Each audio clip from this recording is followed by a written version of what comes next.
that should be it.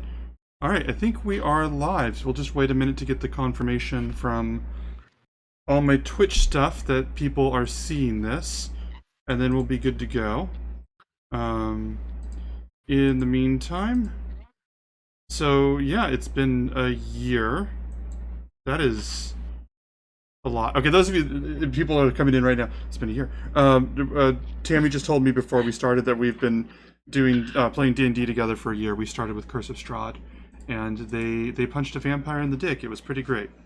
Oh, we did more than that, and you know it. Yeah, that's true. Several dicks. Several dicks. But Especially on a map. what'd you say? Especially on a map. Yeah. They also drew dicks on a map. I told them about you drawing dicks on a map, and then Allie's group drew dicks on a map in response. Yes. So it's just been a thing that's been happening. Yeah. Oh, yes, that's where we are. Yeah. All right. I'm not getting the notification that the stream is. It is active. Okay, you're I'm seeing on. it? Oh yeah, I see us. Yep. Yep. Okay, that's weird. All the notifications aren't going out, but okay, whatever. All right, so Dungeons and Dragons. This is our group. We are doing Odyssey of the Dragonlords. This is episode 4, and the heroes have received their destinies, and they have been told what the Oracle has in store for them, what fate has in store for them, the 3 labors that they are to undertake in order to begin the plan to fight back against the Titans that wish to destroy the humans and the new races that have come to the planet, or come to Thylia, the continent. Let me put some music on for a second in the game. And I hit the wrong button. And I hit the wrong button again. Okay, the heroes have met with Virsi, who has given them their messages, their guidances. They are now at the Temple of the Oracle, and while there, Ismene, a bard that's been traveling with them and recording information on behalf of the Oracle, has guided them thus far, connected them, and now they have their destinies. Also, Ismene has challenged Callista, which is Allie's character, to an epic poetry battle to be established at the end of the campaign, to see who can better recount and tell the tale of this adventure once all is said and done. I will, in fact, want Allie to write some of that, but we'll come back to that later. Hello, Moonbeams. Hello. So, with that, I believe our heroes were now level 3. They had gone up to the Oracle, I believe the quarters up above, to rest. And that is where we will begin it. The 4 of you are in this area, all in this resting area. I will remove a lot of the doors so you can see what you can do, but they're all basically resting quarters. It is the end of the day after everything you guys have done. Do you want to do anything that evening, or do you want to skip to the morning?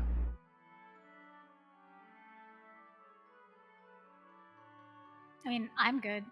Yeah, I I don't thought have we- anything in particular that need to take care of as of right now, I don't think. Yeah, I think we discussed everything we really needed to Mm-hmm. right after the last session at the end of our day, per se. Mm-hmm. So yeah, I think we're good to wake up. If we leveled up before we're taking the rest, Mm-hmm. just in case, I'm going to cast Aid on everybody, which just gives everybody 5 temp HP for 8 hours. So by the time we wake up, it should be gone, but if something were to happen while we're sleeping, Okay. we have 5 temp HP. Excellent. I love the caution there. 1 second, just gotta take care of something. We're used to you, Ben. That's right.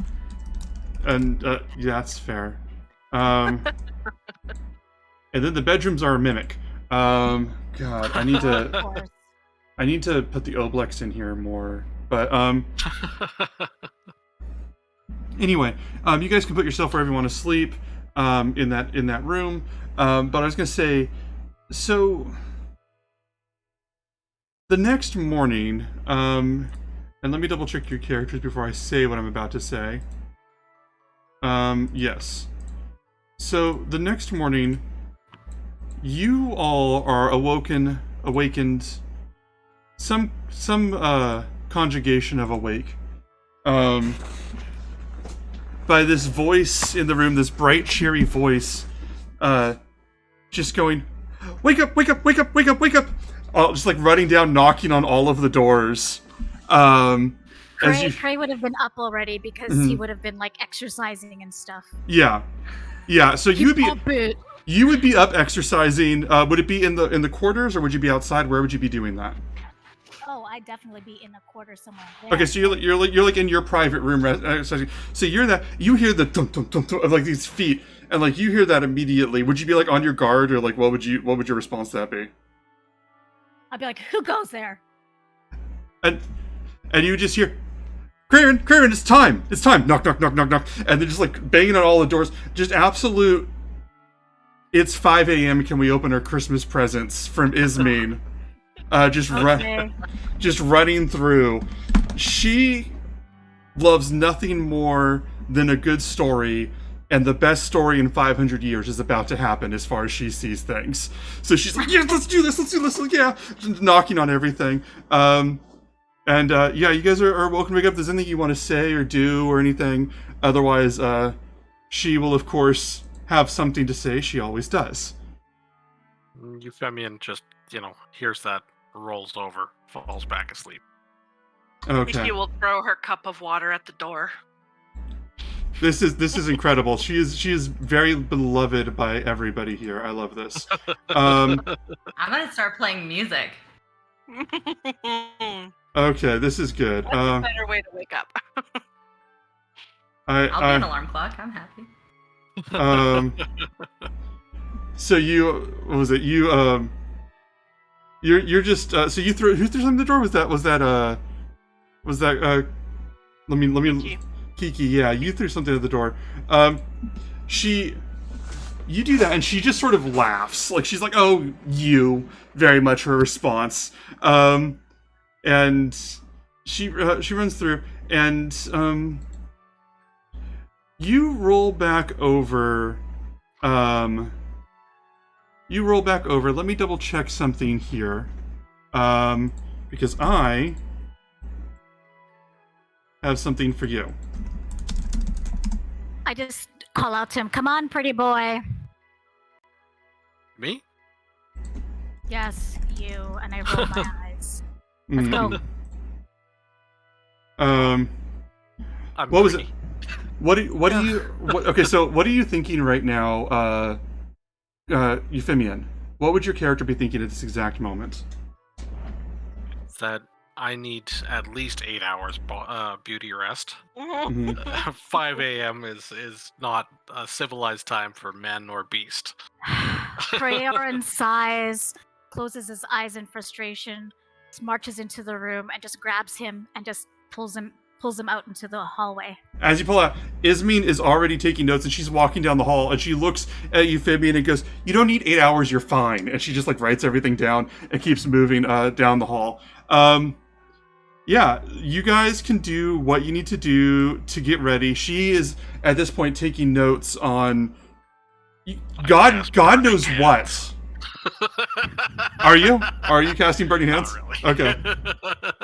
Oh, we'll roll for initiative. Oh, yeah. Your plucky NPC friend dies here and now. We do this. Well, I just drag him out of the bed and drag him out into the hallway, then kind of He is naked. pull Yeah. him up. That's all right. Cray's seen worse. Ismene, Good morning to you. Cray is very unhappy all the time. mm-hmm. That's so sad. That's just such an accurate. That's such a good way to catch catch people up on Cray. Anyway, so Ismene goes, okay, now I imagine that you'll have a lot of things that you want to take care of. And she turns around and looks at Euphemia. Oh, congratulations. I imagine you'll have a lot of things that you'll want to take care of. And the first order of business is that we're going to want to probably find... I'm thinking... And she sort of twirls around and she goes, I'm thinking Estoria. How does Estoria sound? Now, Estoria is one of the bigger cities in Thylia that's run by like humans, elves, dwarves, things like that. It's not like the biggest city, but it is one of the more populous ones. It's not New York, but it's like San Francisco. You know what I mean? Like it's a big deal. And she's like, what do you think, Estoria? Yes. And she's like jabbing in the air with her quill, and she's like, if we have Estoria, if we go to Estoria, we should be able to make contacts, we should be able to get supplies, and you'll be able to get more information about where you're wanting to go. Because you can't just find out, you have to learn that. And she makes more notes and goes, so what do you think?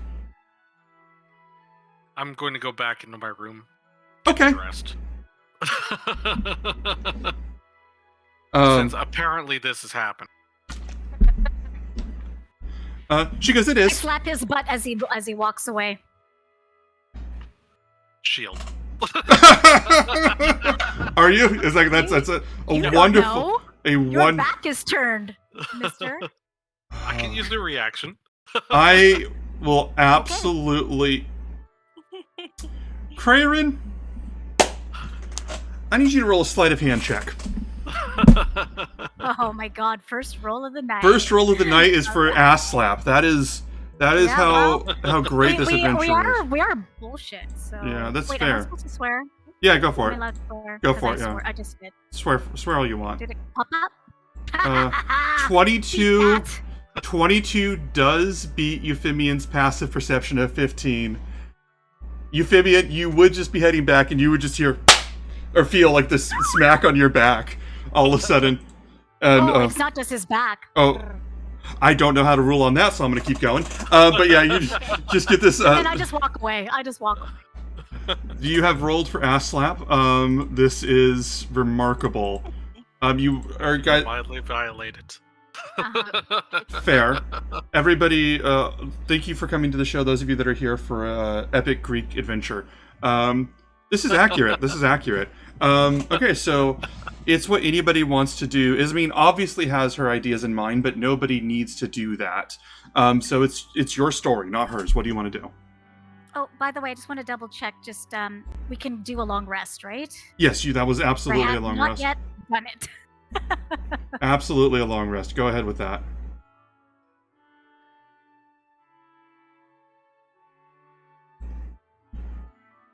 Okay, thank you. Yui. Stop it. Well, I'll spend my time getting my clothes on, All right. saddling myself up with my chitin and my Mhm. sandals and my. Fanny pack. What's that? Fanny pack. Yeah, Yeah. my fanny pack. Also my Your Greek fanny pack. scroll. Okay. Yeah. Mhm. They're called component pouches in this. Uh-huh. Just make us sound even more nerdy. Excellent. Excellent. So you guys prep. You've done your long rest. Is there anything you want to do more at the temple? If there's anyone you want to talk to, or anything you want to do here, I kind of want to slink off and talk to that dude. the dude. I'm Yeah, sorry. Let me just find it.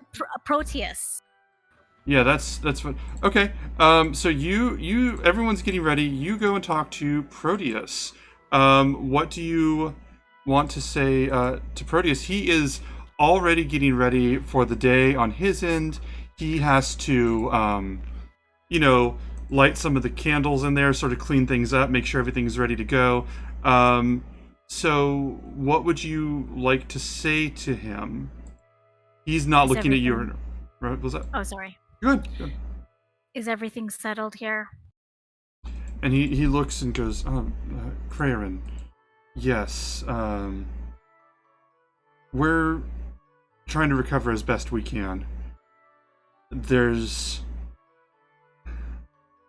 attack was terrifying, but the Oracle must guide us, and she must provide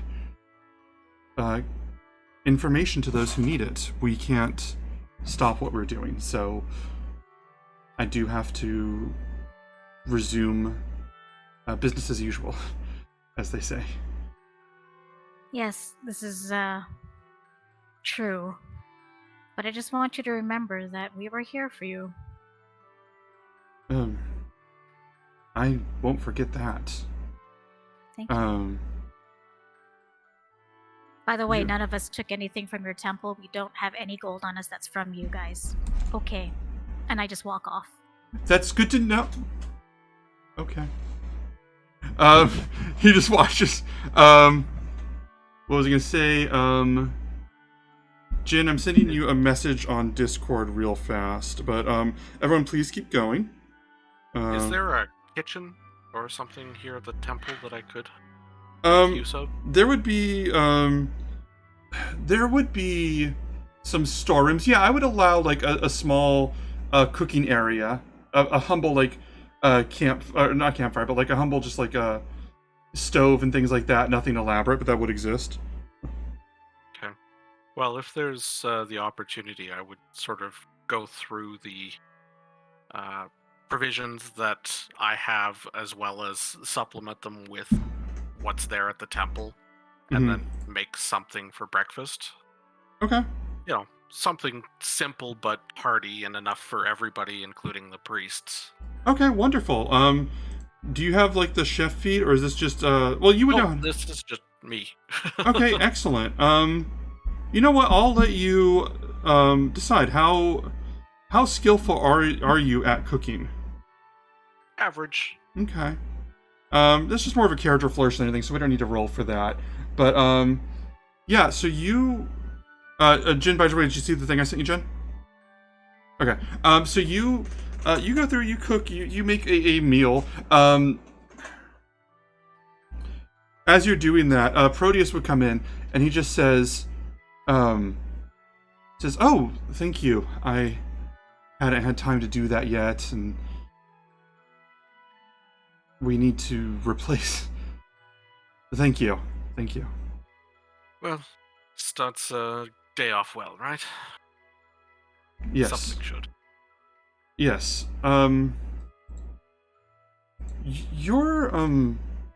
You have a lot to take care of, correct? How do you mean? Just with the and he's got his eyes on you, and he's just like, with. You've spoken to the Oracle. I don't know the conversation about that, but I assume you'll need to travel then. You'll be on your way then. Yes, we will. After today, we'll be gone. After today? Okay. Roll an insight check.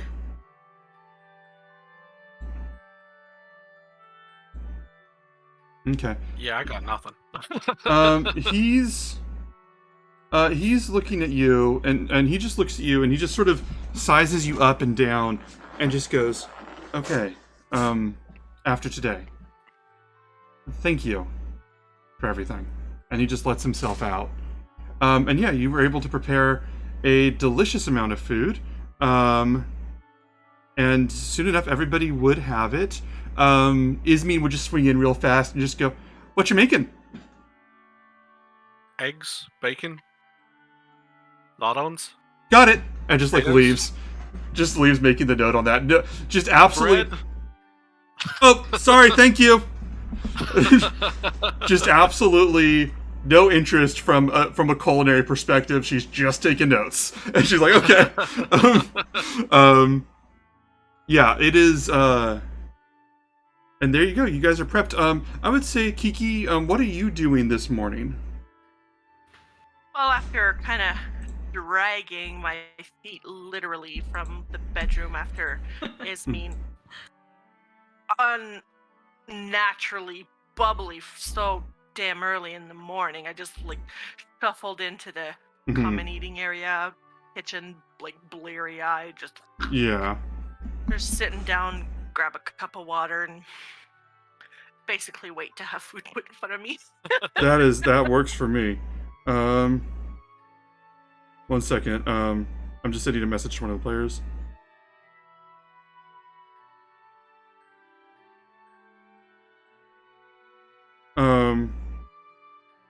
So yeah, you're just waiting. Got it. Jin, you rock. And I'm not going to make that mistake again. Jin just saved my ass from something. That's all you guys need to know. What is it? Okay. I was just like, Jin, which game are we playing? And she's like, D&D. I'm like, oh, thank God. I did not. I needed to know before we rolled for combat. Yeah. So I would say that brings me to you're just exhausted. You're just waiting for food. Callista, what are you doing this morning? So I first woke up and I started playing music to help people get up, and then I realized that I needed to redo my makeup, so I went back in and I got ready. Mm-hmm. But now I'm just kind of wandering around the temple, kind of like playing notes on my pan flute and like kind of repeating different like pieces of a melody. Like I'm clearly trying to put something together. Mm-hmm. So it's not particularly pleasant to listen to. I'm just kind of like thinking and working through it while I kind of like wander around. And then once I realize that there's not a lot more that we haven't already seen, I'm just gonna sit down over by the fountain and just kind of continue to work through it until I am told that we're doing something else. But while I'm there, I'm just gonna kind of pause and I'm gonna think about what the Oracle said to me. And I'm going to take out another gold and I'm going to just toss it into the fountain as kind of like a follow-up offering. Okay. The fountain here is dedicated to Sidon. I recognize that, yeah. Yeah. Okay. Just to emphasize. So. Yeah, I'm kind of trying to like atone a little bit for attacking his followers yesterday, even though they were threatening us explicitly. And then also as kind of like I recognize that the Oracle is, you know, his daughter, and so I'm trying to kind of also be thankful for that. So it's kind of like a twofer. What was it? So you you put the gold in, and Proteus just walks over. He sees this. You wouldn't have even noticed him, but you just hear his voice, and he just goes, thank you. It's difficult. The gods and the titans have their ways, but still we must worship them. Of course. I mean, and you know, it's the least we can do. I'm sure that he's not terribly happy with us for what we've done lately. So, you know, just try to kind of even the scales a little bit and do what I can. I know you guys need to kind of get back on your feet. So, yeah. And then I'm just gonna kind of like, and if he's done like talking to me, I'm just gonna go back to the same like melody, building it out, and just kind of like thinking to myself. Yeah, and At this point, Crayoran probably would have heard the conversation as he's walking away from Proteus. And as he walks past Callista, he'll just whisper, "We killed his pig." And then I walk on. Oh my gosh. I'm gonna throw another gold in with that. That's a pig tax. That's amazing. Oh. We killed his pig. That sounded so ominous. I mean, it was. Yeah, this is wonderful. Okay. So in time, Euphemian does serve breakfast, and I would say that Euphemian, it's good. It's good. And she serves it for everybody. It's like enough for everybody there, right? Because you use the resources that would be there. There would definitely be more than enough. So everyone's eating, or is anybody not eating? Let me back up. Is anybody not going to skip breakfast, eat separately, anything like that? Because I want to make sure that I set a scene up properly. I just want to steal food. Okay, are you You going? don't have to steal it. It's No, I available. know. But to take For it the with taking. us. I want to have pocket bacon, basically. You need pocket bacon? Yeah. So you want food here and you want food for later. Okay. And you said you want to steal it. You can absolutely roll sleight of hand if you want if you want illicit pocket bacon, if that's what your goal Oh. is. Well, mm. I like illicit anything. Yeah, absolutely. And I just use this to elicit storytelling moments. So there we go. Oh, man, that sucks. Okay. I rolled a 7. Everyone's eating, and everyone's eating, having this delicious breakfast, and while you're doing this, Proteus just goes, "Oh, my child, you don't need to steal it. Are you hungry?" And just says it like very loudly, to like a way where like the whole table's suddenly aware of what you're doing. Like it's like you. Mm-hmm. In times when it's lean, and you appreciate when times are plenty. And I just start grabbing whatever, because I mean, he just saw me now. I will grab some stuff and just put it into my bag. And yeah, and you're just hoarding pocket bacon. Writing down the phrase "hoarding pocket bacon" is the potential title for this episode. Yes. We just come up with the episodes as we go. So, as you guys are doing, Ismin's just watching you. And she takes another bite of bacon and goes, "Or we go back to the sour vintage." Sorry. We go back to the sour vintage. We're going to be going on the road for a little while, and I just needed to, and I don't know if you wanted to stop in the nearby town first, or if you just wanted to make your way to Estoria. Honestly, the choice is yours. I just wanted to make sure you knew what choice you were going to make. Oh, and friends! And she just sort of looks down and just completely lets that dangle.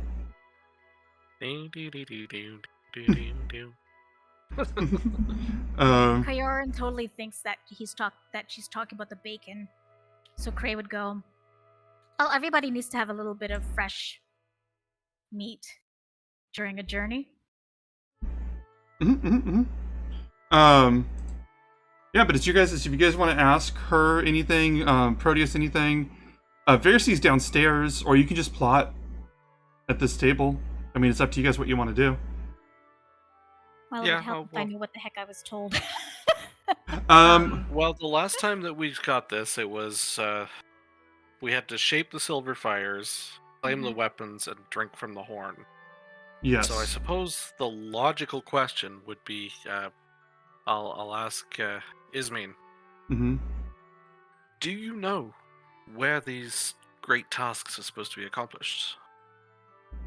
And let me think. She goes, And she thinks for a second. And Jen, I'll send you the question you just had a second while ago. Let me think.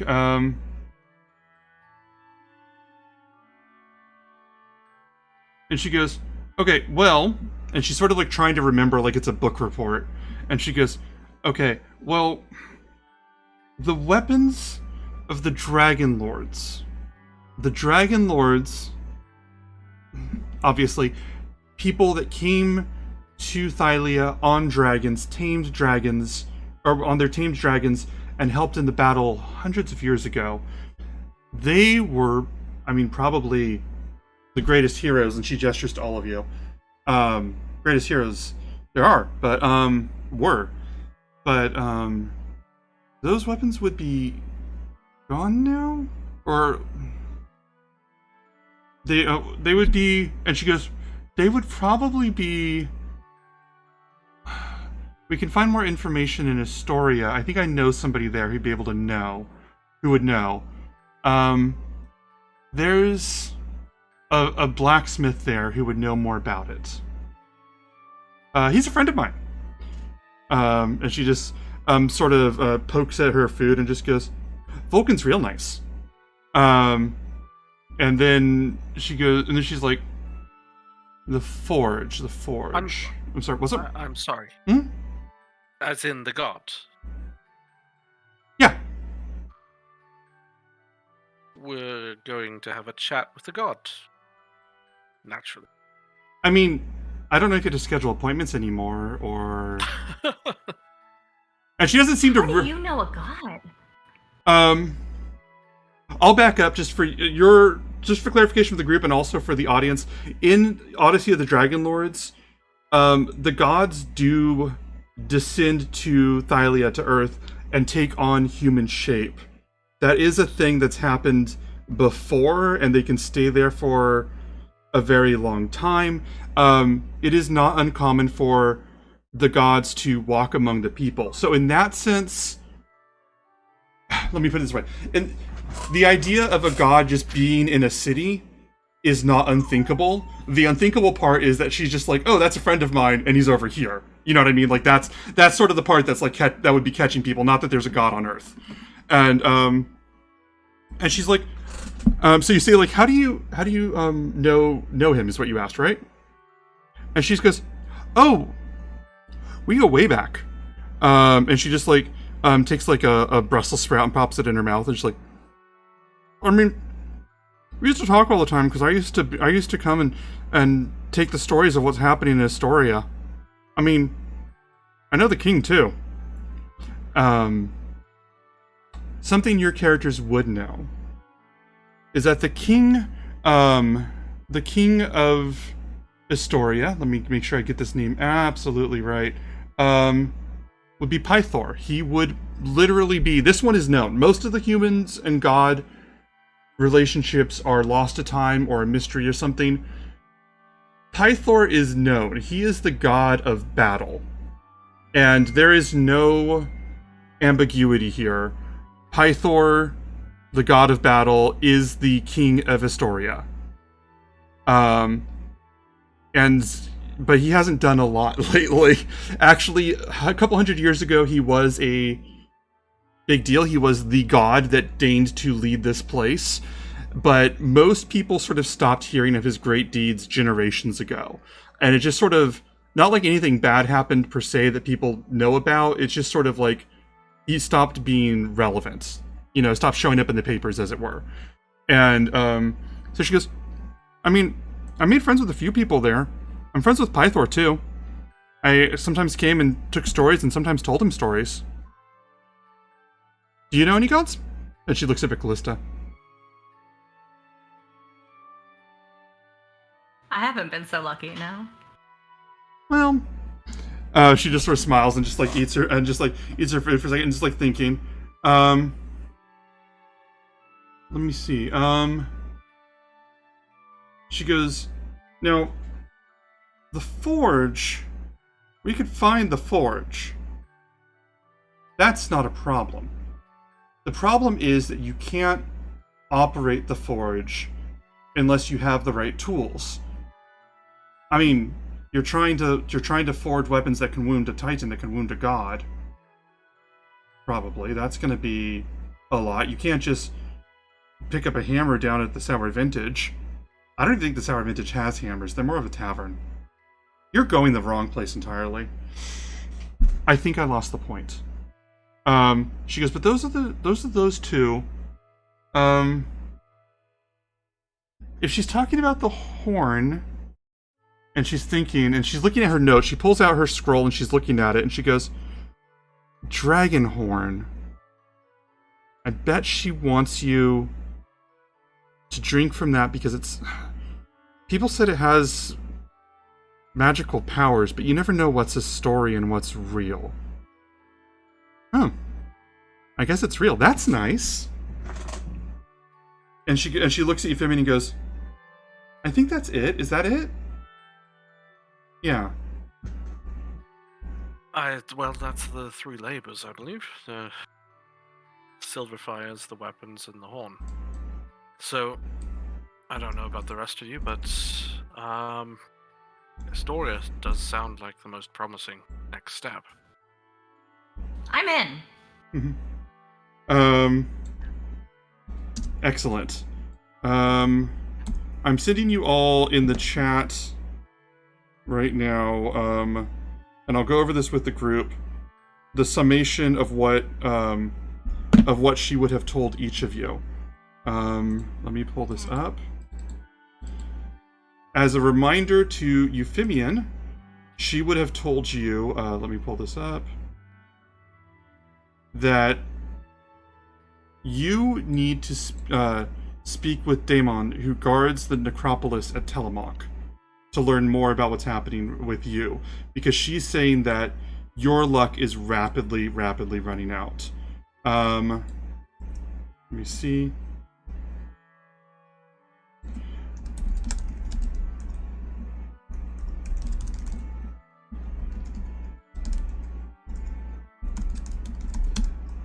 And then let me see what I have for,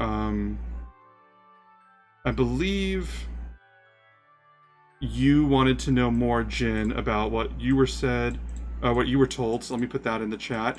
She told you that her, firstly, the Oracle told you that her sister Demetria would know more about this, and that you need to find her at the Mossy Temple. Yeah, I got that. Mm-hmm. At least I think. Yes. My hands don't write very fast, and when they do, my writing is atrocious. Yeah. Did anybody else want me to explain anything from there, or did you have it? Okay. There it is. I think I'm good. Could I just know I'm going to the same place as Cray. Yeah, that's Okay. convenient. We streamlined your destiny. So I think about it, and I kind of talk to Ismene, and I say to her, I only thought this was supposed to be a few days. I need to give word to my friends, if you know what I mean. Could you arrange that? Mm-hmm. Oh, she goes, oh, your friends. She looks at you with, like, this complete, like, wide-eyed, like, oh, I get it now. And then she's like, I can do that. And she, like, taps her nose, like she's being super discreet. And she's like, I can do that. And Proteus just let me roll a die for this next part.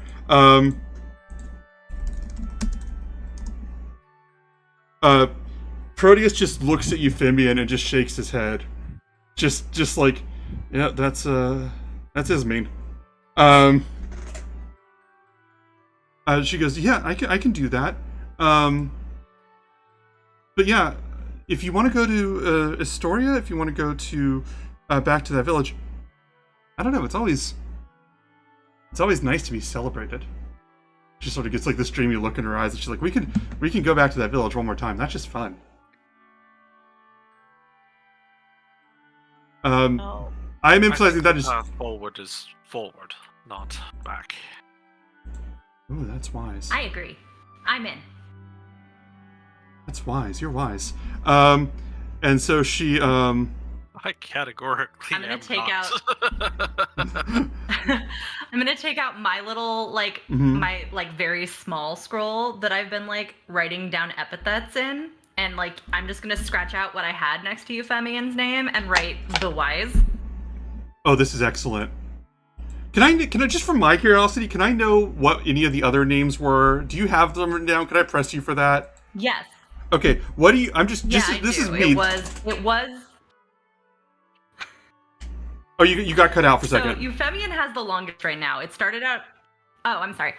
Euphemian has the longest list right now. It started out as Euphemian the Bold, and then it turned into Euphemian the Pretty, and then Euphemian the Well Endowed, and then now it is Euphemian the Wise. Okay, this Three is of those came from this and then episode. it- Three of those and came. then- Yeah. This is No, incredible. This has all happened since yesterday. This has all happened since yesterday. Kiki has not been updated. It's just Kiki the Mighty. Mhm. And Cray was Craren the Mysterious, and then it was Craren the Grabby. And that's where it's at right now. That's pretty accurate. So what was I gonna say? So you Yeah, so you guys, you want to move forward. So is that to Estoria then? Is that what's happening? I think that's the plan. Unless anybody else has strong feelings otherwise. Okay. No, I assume we're going on Cray. foot, right? Yeah, Cray just wants to go there and come back. Just leave it, Mhm. Just get her done. Yeah, just go fulfill the destiny of the gods and play a role in a 500-year plan, and then get back and just be like, okay, that was done. My DVR can only hold so much. Like, Just a little Cray it's ancient times, so they still use no DVR. idea. bit. Cray's probably like one of those hobbit people that were like, oh, we're just gonna go over the hill and just see some stuff, and next thing you know, Yeah, he's completely embroiled in something. yeah. So what was I gonna say? You guys get ready. You head out. It will take you a couple days, to get there, and it would just be traveling along the road. Let me look up something real quick, I believe that's all we need to do. Yeah. Okay. Let me make sure I have this right. You guys travel. You set off along the road, and along the way, on the first day as you travel, I'm gonna say it's gonna take like 3 days there. On the first day that you're traveling, I'm gonna roll for something on my side. Well, let me ask you. Ismene assumes that she is coming with you.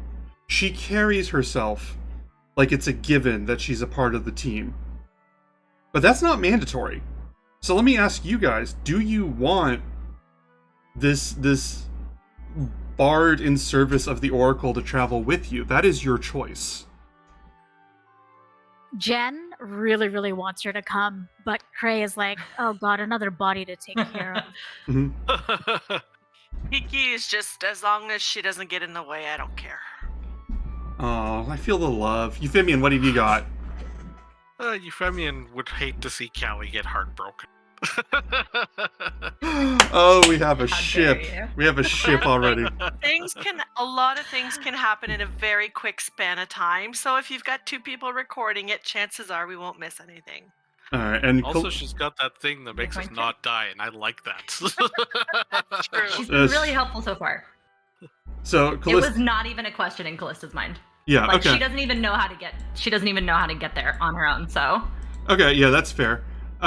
So you all are traveling along the path. I rolled a die for this. You guys are all traveling, and then along the road, along the way to Estoria, it's just a long open road. There's a lot of Thylia that's not run by, covered in like houses and like, there's lots of wide open countryside for a lot of the roads. So a lot of this isn't that thrilling, but along the way, as you guys are walking, very abruptly, Ismene, who has been traveling behind the four of you, just catches up to Callista and goes, "How's the story coming?"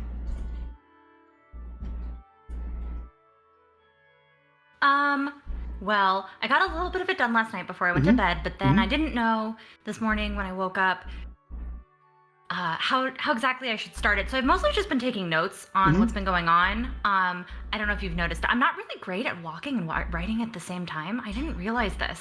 How do you do it? It's a skill. It takes a lot of focus, and you spend the first while walking into trees. The first couple years. Years? I mean, that's for me. But you're an adventurer. This is different for you. You're probably gonna take you months at most. Anyway. I mean, I've been an adventurer for like a week. I don't know that I'm more qualified. Kiki, can you watch out for Callista? Make sure she doesn't walk into any trees. Callista, don't walk into any trees. Thank Watch where you. you're walking. Thank you. Okay. I will keep an eye out, and I'll kind of like nudge her to steer her if she's gonna go towards something. This is good. Like what I said. Ismee just looks at Callista with this very problem solved. And she goes, okay, what? I already wrote mine. No peeking. But what are you putting about the whole Krarin died horribly thing? Well, I figured for an epic story, we probably don't need to get into the nitty-gritty. It's probably better to just kind of leave it at a high level and make it kind of a celebration of him being restored. But you're in mine. Is that okay? Uh-huh. Does Cray hear anything of them talking about him? You can hear all of this that you would like. Huh. You know what? As I kind of slow my walk down to catch up to these two, and I say, I think dying might be something that might happen. So just put a little footnote. You don't want to have people know about certain things. Interesting. It's not that epic, really. Although, thank you, Ismeen. Mhm. You did help me. And then I Oh. walk off. I like him. He broods. Euphemian will just come think up he's beside soft inside. Kiki and just give her a little elbow. Look, cows. What is with this? Oh. Every time you see cows on Oh, the nice. side of the road at a trip, somebody has to say, "Look, cows." That's fantastic. Have you never seen cows before, Euphemia? This is incredible. You wouldn't have seen cows. You're right. That's like not something your character. Oh no, wait, hold on. Yes, I just had a moment. I'm sorry. I'm sometimes more Ismeen than I would like to be. You guys are traveling, and what was it? So that's the that goes on for the first day. The first night. Does anybody want to? You guys would camp out. Is there anything that anybody would want to do, or would you just want to skip ahead to the next day, just because it's a campfire and stuff like that? Do we need to keep watch? Yeah, if you that would make sense. Yeah. All right. It's a question in the chat, Euphemia. Are you going to moo at the cows as you're going by them? That's important to know. No. Aw. Well, that just lessens this part of the story then. Sorry. What was it? When it's time for everyone to go to bed, I want to try something. Okay. We'll get to that in a second. No. What do you want to do? Let me do that. What do you want to do? Well, I had seen Euphemian try to cast sleep earlier, and I just learned how to do it. So I kind of want to see if everyone will just kind of let me try it on them when we're trying to like lay down to sleep so that I can practice. What a wonderful We don't idea. have to actually like. You know what? Do you have the sleep spell right now? We don't have to actually roll it or anything, but I'm I down do, for yeah, it. it's I'm right down for it. Targets. Roll the sleep spell. Let's see how this does. Let's do Oh, that would be fun. okay. This is the whole Actually, epic Greek like, adventure. It's just like small slice of life moments, and then like Fighters are going to spar, right? Might as Yeah. well try. 3, Spell stuff. 4, 5. we're just gonna have just gonna do like a bunch of like random like cute Oh. moments, and then like suddenly it's like, and then the Titans were defeated. What did you roll? 23. Oh, Okay. I'm down.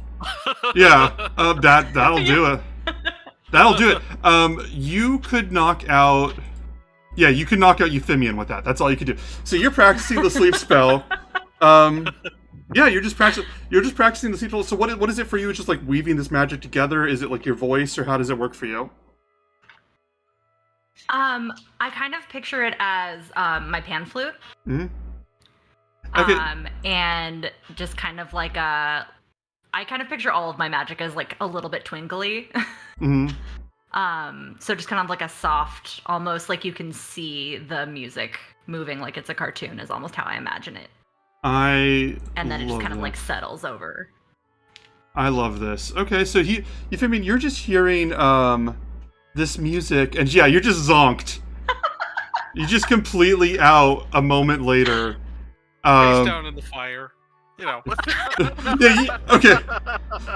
You fall. No, I'm good. No! You fall face first into the fire, and Ismene just screams and runs over and just like grabs you and pulls you to the side. Do Kiki and Crayoran see all this too? Oh, with the absolutely. note kind You of guys- floating? You guys are at the circle. Yeah, you guys would see this because she did the spell in front of everybody. Like everybody would be there. She just targeted Euphemian with it. So like you all would be there and see Euphemian fall into the fire. You'd hear Ismene scream. You'd be like 5 feet away from all of that. Okay, so I guess prior to that, when seeing the notes kind of float over to Euphemian, I kind of like, or Cray kind of like moves away from that. Doesn't want to be part of Just that. slides away. Oh, that's fantastic. Yeah. Just look. Ismene just like puts Euphemian on the floor. He's unconscious. She's like patting out the fire. Okay, looks at Callista. Stop and roll. What? I'm sorry. What'd you say? Stop, drop, and roll. Yeah, she's just looking. She's. I mean, maybe he's. Oh, he's. Just like slaps his face. Callista, do you also know a healing spell? I do. Okay. I can help. I can do that. Yes. Okay. I love this. You heal him. We won't track the spells because you're going to take a long rest in a moment. Kiki, is there anything that you wanted to do? I'm just gonna have like a water skin of water. I'm just gonna go and help throw that on on Euphemian, basically, just kind of like Yeah, Not- Cray's out, man. not annoyed at it, but just not super amused either. Just like, Mhm. oh man, okay. Mhm. That's Well, fair. it's- Idiots happening. did I get saddled with? That's fantastic. Maybe a little bit, yeah. Cray doesn't even help. Yeah, no. He's just like, yep. Cool, great. Yep, let's go to sleep now. Thanks. So you guys go to sleep. You guys go to sleep, Am I and missing an eyebrow? I'm gonna roll. Roll for eyebrows. Yes, you're missing. You're missing your left eyebrow. I literally rolled a 1d4, and I said if it's a 1, he's missing an eyebrow, and then I rolled to see which one it was. You guys go to sleep. Let me check something real fast.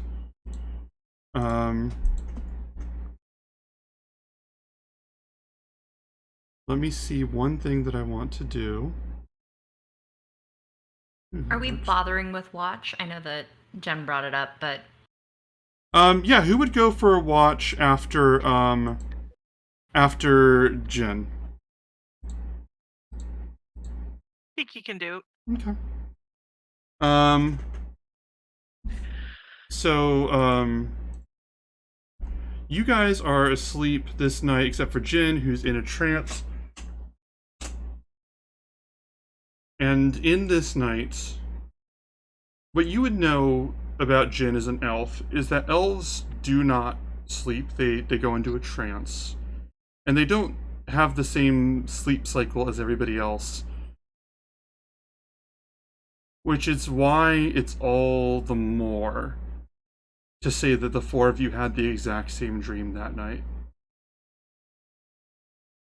And in that dream, let me see. In that dream, in that moment, it is dark, it is quiet, there is nothing around. It's you see in this dream you each of you in your version of the dream is the only one awake or not in a trance. Ismene's asleep. Ismene's asleep on the floor. She fell asleep on Euphemian's stomach. And You hear this woman's voice whispering right behind you, but in front of you, from around you, in every direction of the camp. So, your great quest begins. Off to become heroes, are you? Mortals are so very proud. They think themselves capable of so much.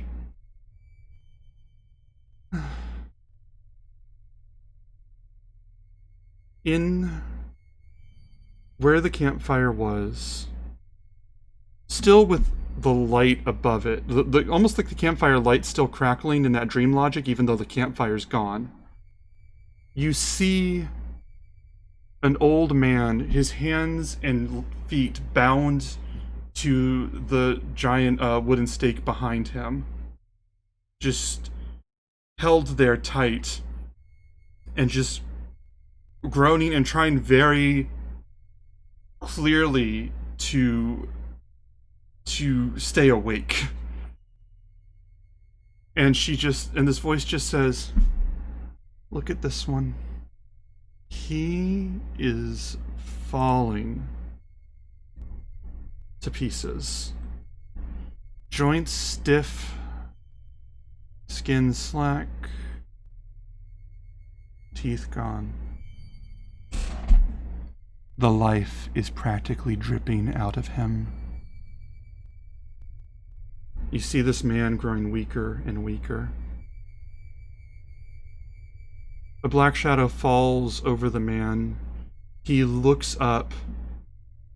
He begins to squirm, and his body begins to move with stress and with fear. This was a man who moments ago was just watching and very clearly trying not to give the satisfaction of whatever's happening to whoever's doing it. But now as he's watching, you just see him as that facade cracks and crumbles in the face of what he is looking at. No. And just, you hear him begging someone for something in the distance that you can't make out, and you just hear this woman's voice. Yes. His sad mortal life leaking away. And then you hear the voice directly from in front of you, like inches from your face, even though you don't see anybody. But I wonder what happens to his soul.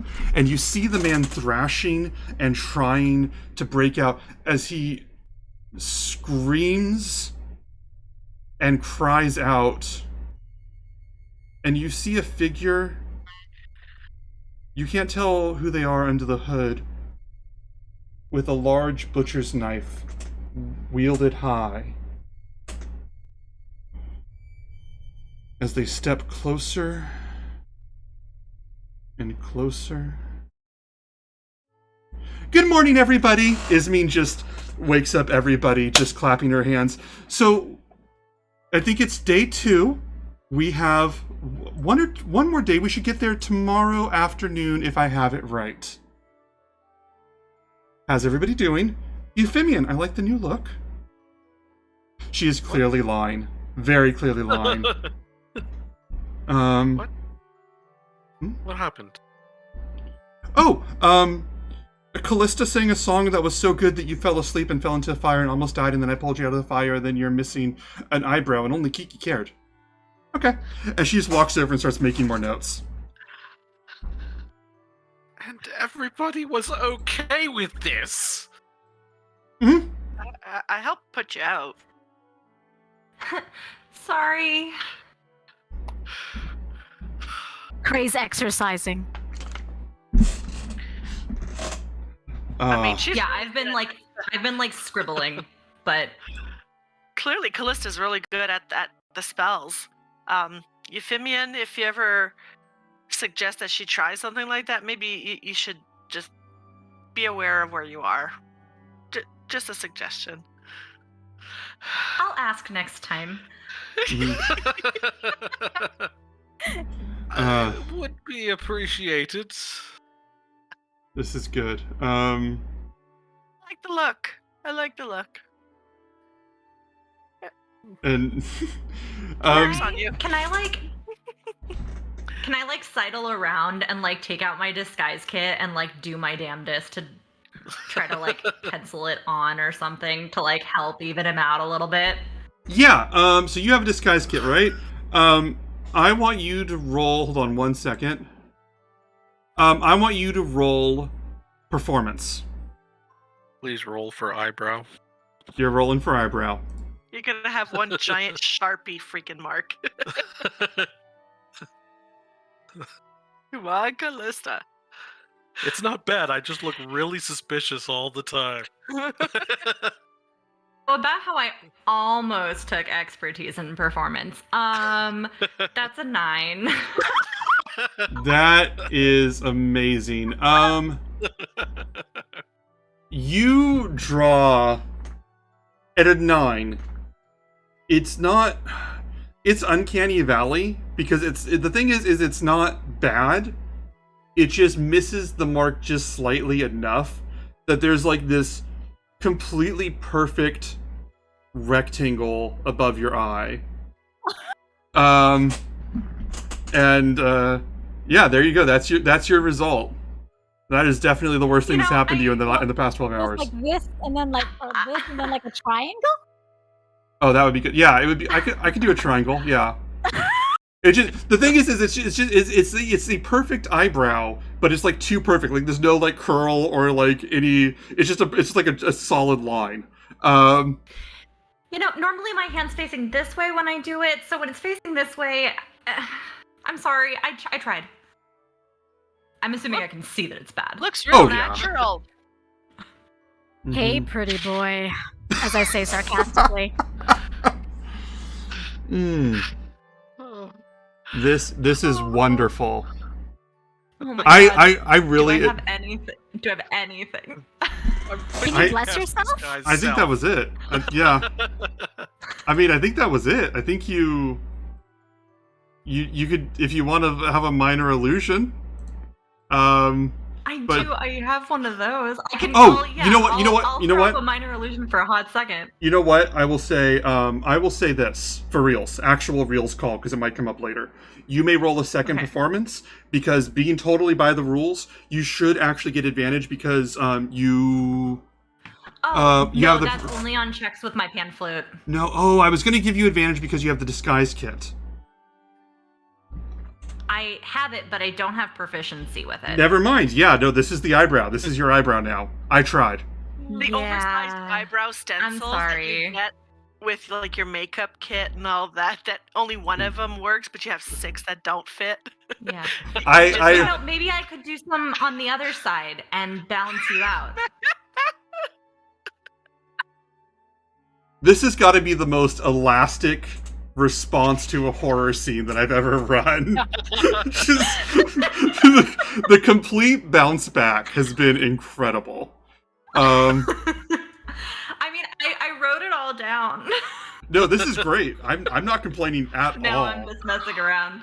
This is I'm not complaining at all. This is great. I love this. And to be sure, Euphemian is far more terrified by the missing eyebrow. Yeah, that's the horrible part.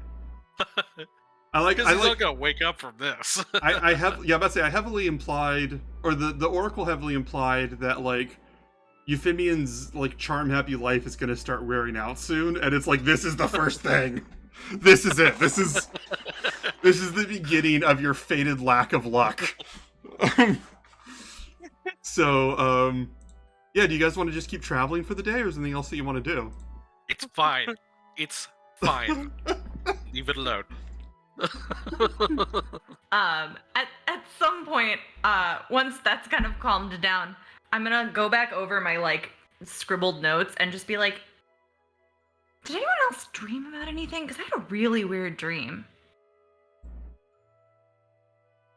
Dreamt. Ismin goes, I dreamt that I ran out of bacon, and I went to Crearin, and Crearin just laughed. It was the worst dream I've had in a long time.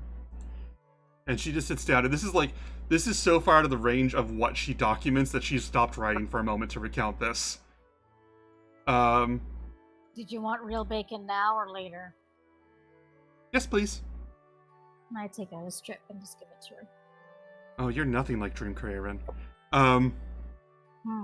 I like the implication that Kraerin just sort of threw it like a ninja star. It's like, yeah. I love that. Does this mean catch it? Funny either way, if the bacon is really like squishy and bendy, or if it's like really crisp. Oh yeah, that would make a difference, wouldn't it? Wouldn't it? You Yeah. throw the How you did just you throw, make it? Funny.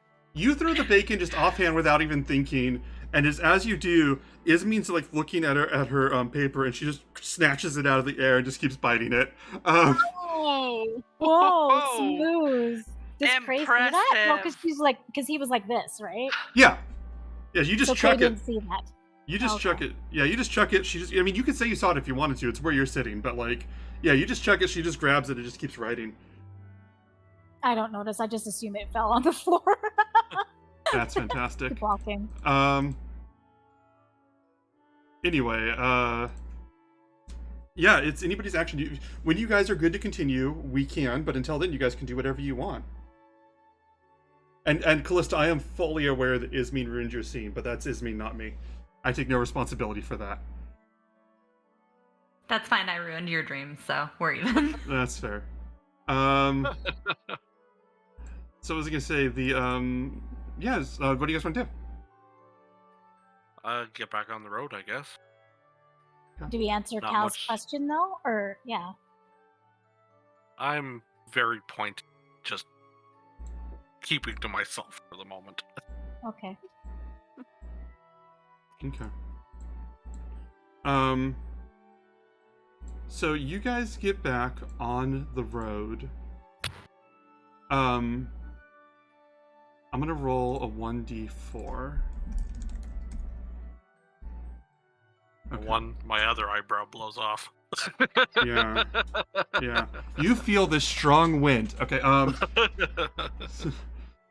you have this very whimsical, low-key version of Harvey Dent's backstory just play out.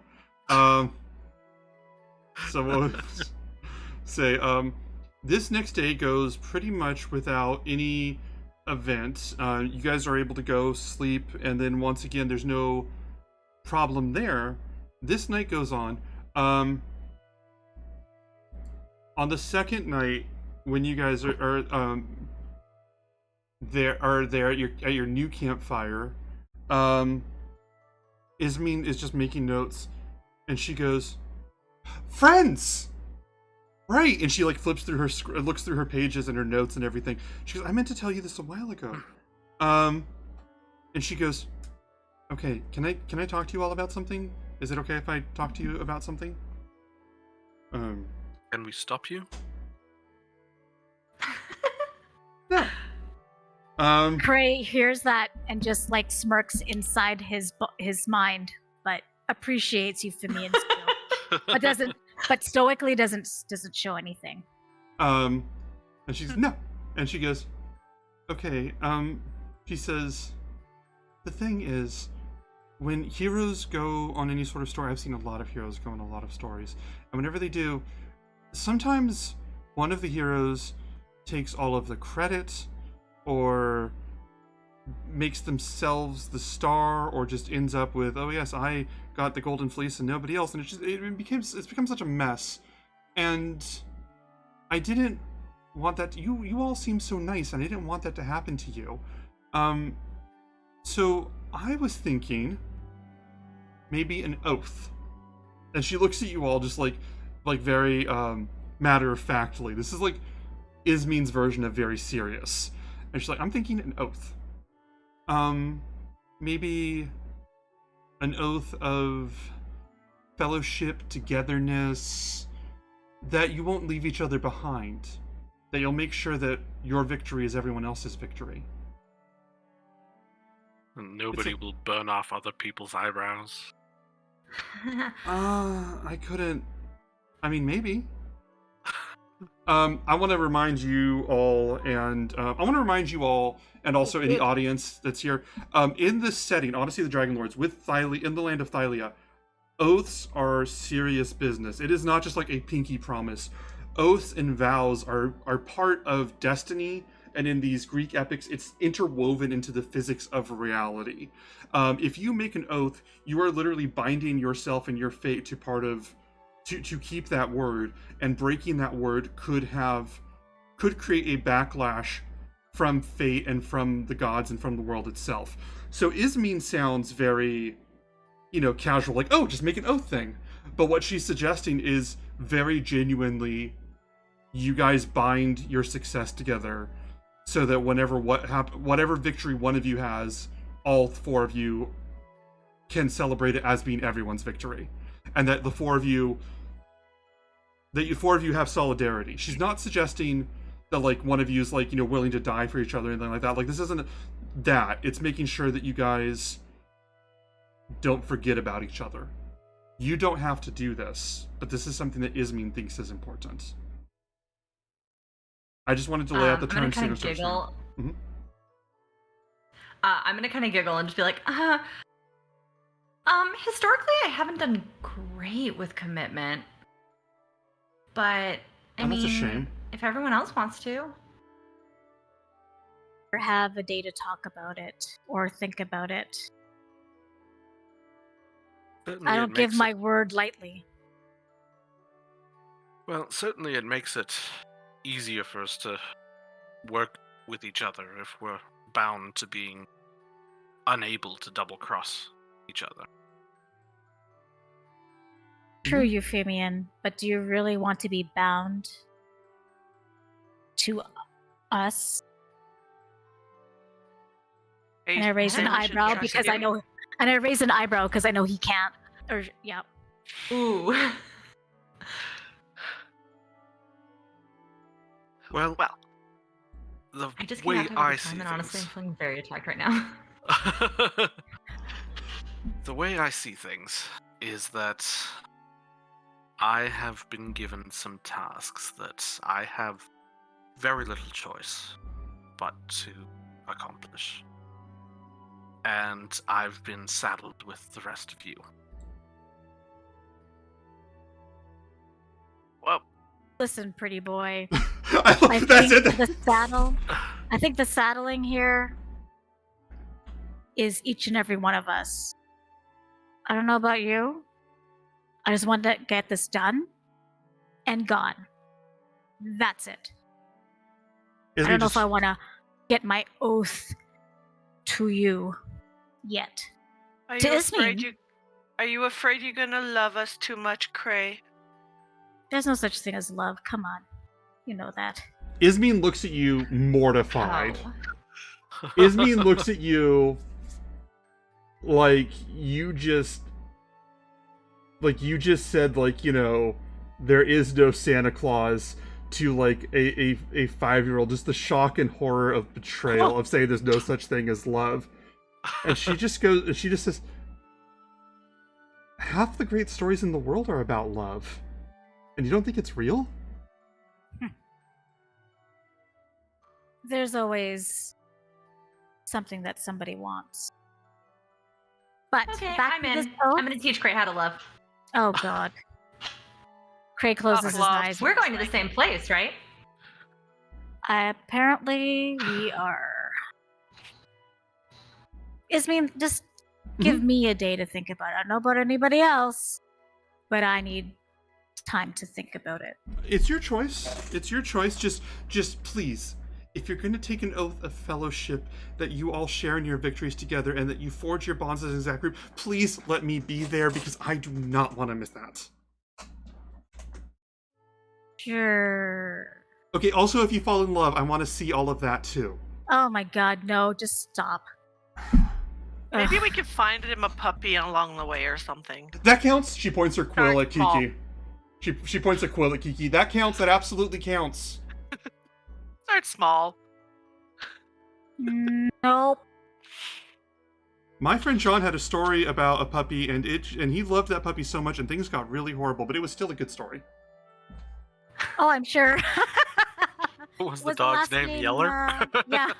Um, Or No, Wick? I know what you're doing, John.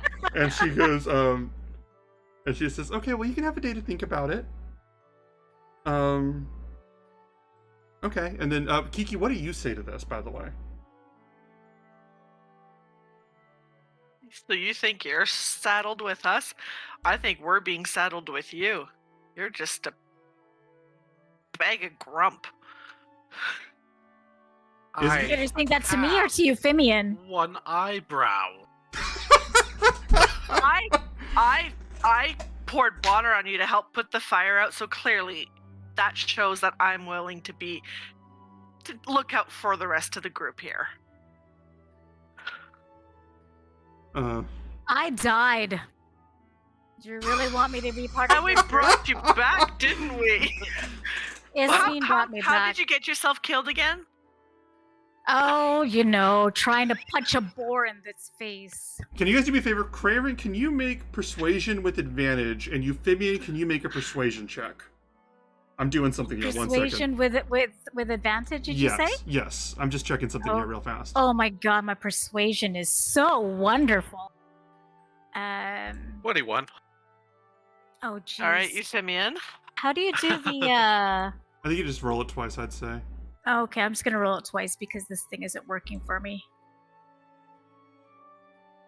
Okay. Oh, with those 14. with those persuasion checks, Ismene looks at the both of you and then looks at Craven and goes, "But we fixed you being dead, and his eyebrows still messed up."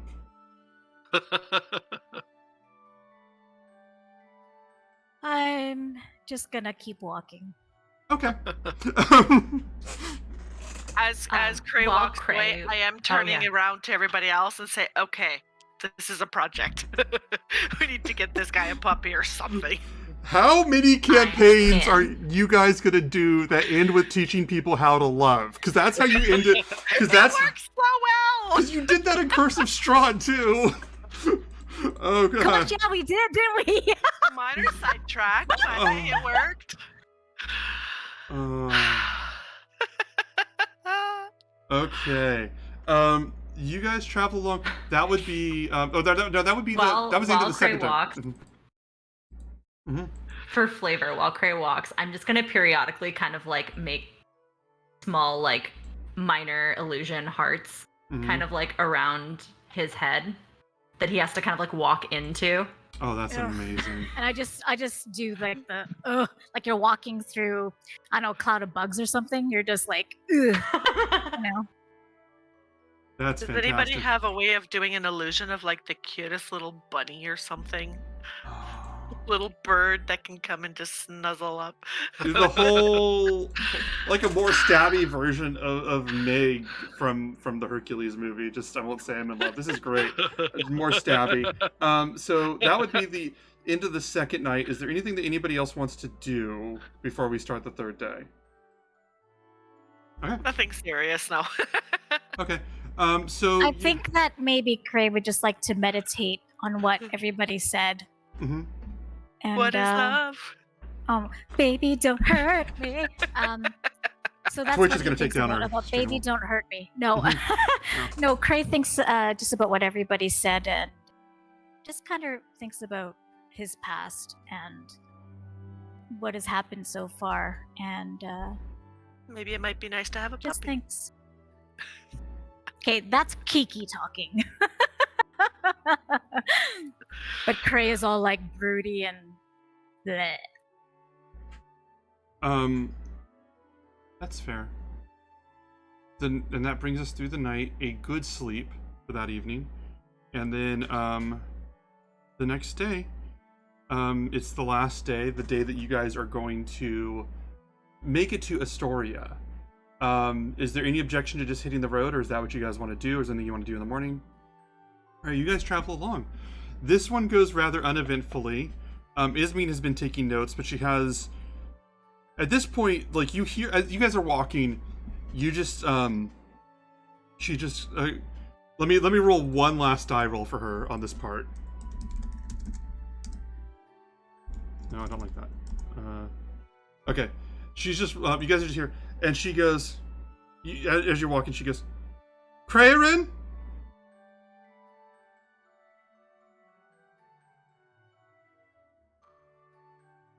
Yes. What's a synonym for walk? I don't know. Moving feet. Okay. As she just like writes that down, she goes, okay, that's going to make this section a lot better. Mhm. And then sometime later, you guys make your way. You start to see on the hill this massive, this large city coming into the distance on this hill. Walls all around. But you see several buildings peeking above the walls. This is one of the larger establishments on this side of the country, on the continent. And as you're getting there, you're starting to come up to passing by a few farms that are close to the town or city. A few farms. You let me see. Euphemian, actually, with your incredible investigation skills, you would what was it? Sorry, I'm checking a message I got. So what was it? You would know the investigation skills. You would see there are a lot fewer cows than you would expect in the farms, and the ones that you see are not that well tended. They are the weaker cows. You notice that a lot of the plants look a little less brightly green than you would expect. All in all, just the area around the city is just rather underwhelming. The better parts of the village you saw before are better tended than this.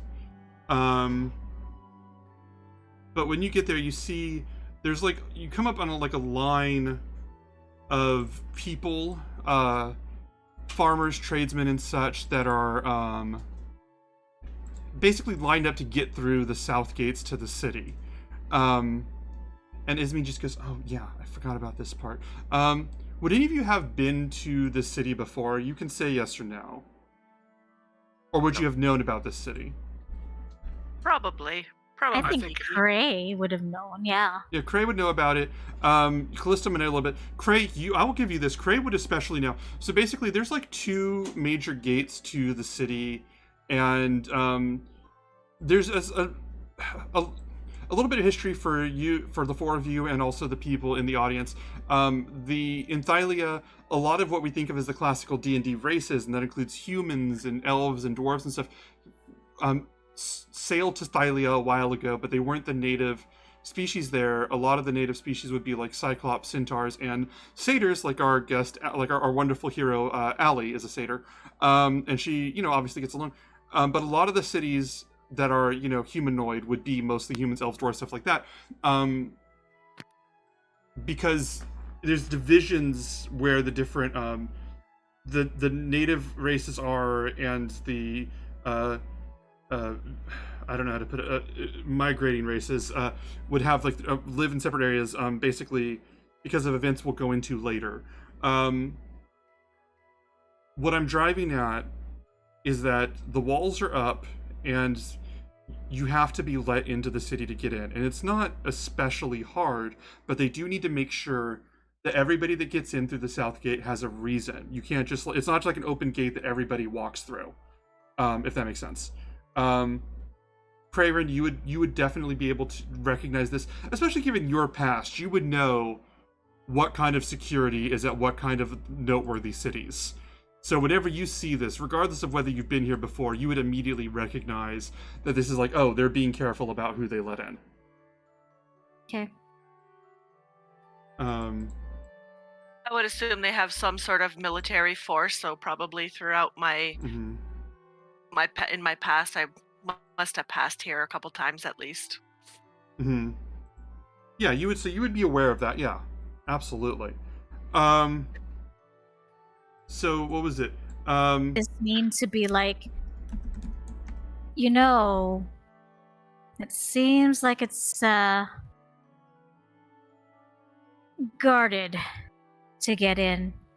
Can you Do you have any trouble getting us through the gate? And she goes, well, I don't think that, she goes, I don't think that you would have any trouble. I mean, you're heroes. She kind of looks at you brightly. Okay. My meta goal for this campaign is just to have Krarin lose his shit at Ismene at some point. I feel like it's gonna happen. But, anyway, she just goes, no, you're heroes. You should be fine. Okay. Is there anything that anybody wants to do? Because right now, if you want to go in legitimately through the South Gate, the option is to wait in line and then justify yourselves to the guards. Which is on the table. That's not off the table, but I'm giving you guys the choice. Are you going with that, or is something else you're doing? I'm gonna try and see if maybe any of the. I'm sorry, you cut completely out. I missed all of that. Your headset's completely off. It's total silence. How about this? I'm just gonna keep my hand up, and then once I hear you, if my hand's up, you can assume I can't hear you. Nothing. Nope. Uh, She was in the middle of talking, and now she. That's our stream, everybody. Thank you for coming. This is Lord of the We're Rings not shit. We Polish. walked for an hour and a half, and then that was the end of the stream. Oh, well. It worked there you for go. Peter Jackson. Now subscribe. Do you want to maybe take our break early, and we can work Alright. with her and see? If we I can guess we'll figure do that. We'll take our break early, because I don't know what's Okay. going on. Sorry about that, everybody. I'm gonna put this back. We'll meet back at 7:40. I'm gonna turn off the cams for a little bit, and then I'll come back, talk to the audience and stuff while we're waiting to start up at about 7:40. Sorry about that, Sounds but thank good. you all. Thank you. See you guys soon. Thank you, guys. I think, yeah, Jen's still here. Thank you all for coming. I really appreciate it. We're trying to get this figured out. We got a new thing we got to figure out every stream, every episode. So I'm glad that you guys are here. And if you guys, congratulations on joining a new D&D campaign. That's fantastic. Which one is it? Haven? Oh, that's so good. I mean, I'm happy for you. I don't know Haven. I'm happy for you, though. That's fantastic. Yeah, Odyssey of the Dragonlords is a third-party adventure that Reed, who plays Euphemion, recommended to me, and I wasn't really sure because I have it's kind of hard for me to jump into some of the new adventures, and I wasn't sure. And then I read this one, and I was like, "Oh, this is great!" Like even when I've read it, I haven't finished reading it, but when I read it, I'm like, "This is a lot of fun." It's a Greek epic inspired adventure where the tropes of Greek epic storytelling come into play. Gods walk among us, oaths are a big deal, destiny is a big deal, and then you can get fame, and the more famous you get, the more benefits you get along the way in the story. And I just love it all. I think it's really great to have a D&D adventure that isn't just, hey Allie, that isn't oh, you guys are heroes, you guys are adventurers who someday might be something great, but to sit down and promise to the players, if you uphold your end, I will make you feel like gods. That is a lot of fun to get to run that story. So, and these are cool. So thank you guys for coming. Dogs walk among us. Yes, that is what's happening. Dogs do walk among us, and that's what the story's about. So thank you. Thank you for being here and for catching on to that. And we're gonna get one of those dogs for Krarin, and then that's gonna be the end of the narrative. That's when Krarin learns to love a puppy. That will be the end of the campaign. No. That's the real labor. That's the real Yep. labor. Yep. I was just chatting with everybody about Odyssey of the Dragonlords, since I know at least a couple people here are jumping in the campaign late, so I was just explaining some cool stuff. Did you ever mention that what we're doing here is actually an international thing, in Oh, where a no. few of us are, we're from different countries, really? Yes, Canada. Yes, America. Yeah, that's the right answer. I was being disrespectful, but that's the right way. That's the correct way to treat America, with that sort of, I guess. Sure. Yeah. But yeah, I think it's pretty fascinating that we can do this I love it. instantaneously across countries. It's wonderful. So I appreciate this very much, guys. Thank you. Yeah, it's a lot of fun doing this. I started a while ago, just while we're waiting for Tammy to get back.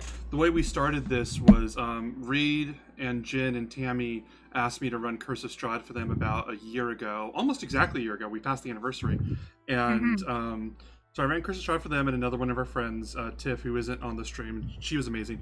We ran Curse of Strahd for about a year. They killed Strahd in the face, and that was a lot of fun. Whenever we It was fun. You guys were amazing. And then Am I here? Yes, Yes. you are Yes, here and you you're are. perfect.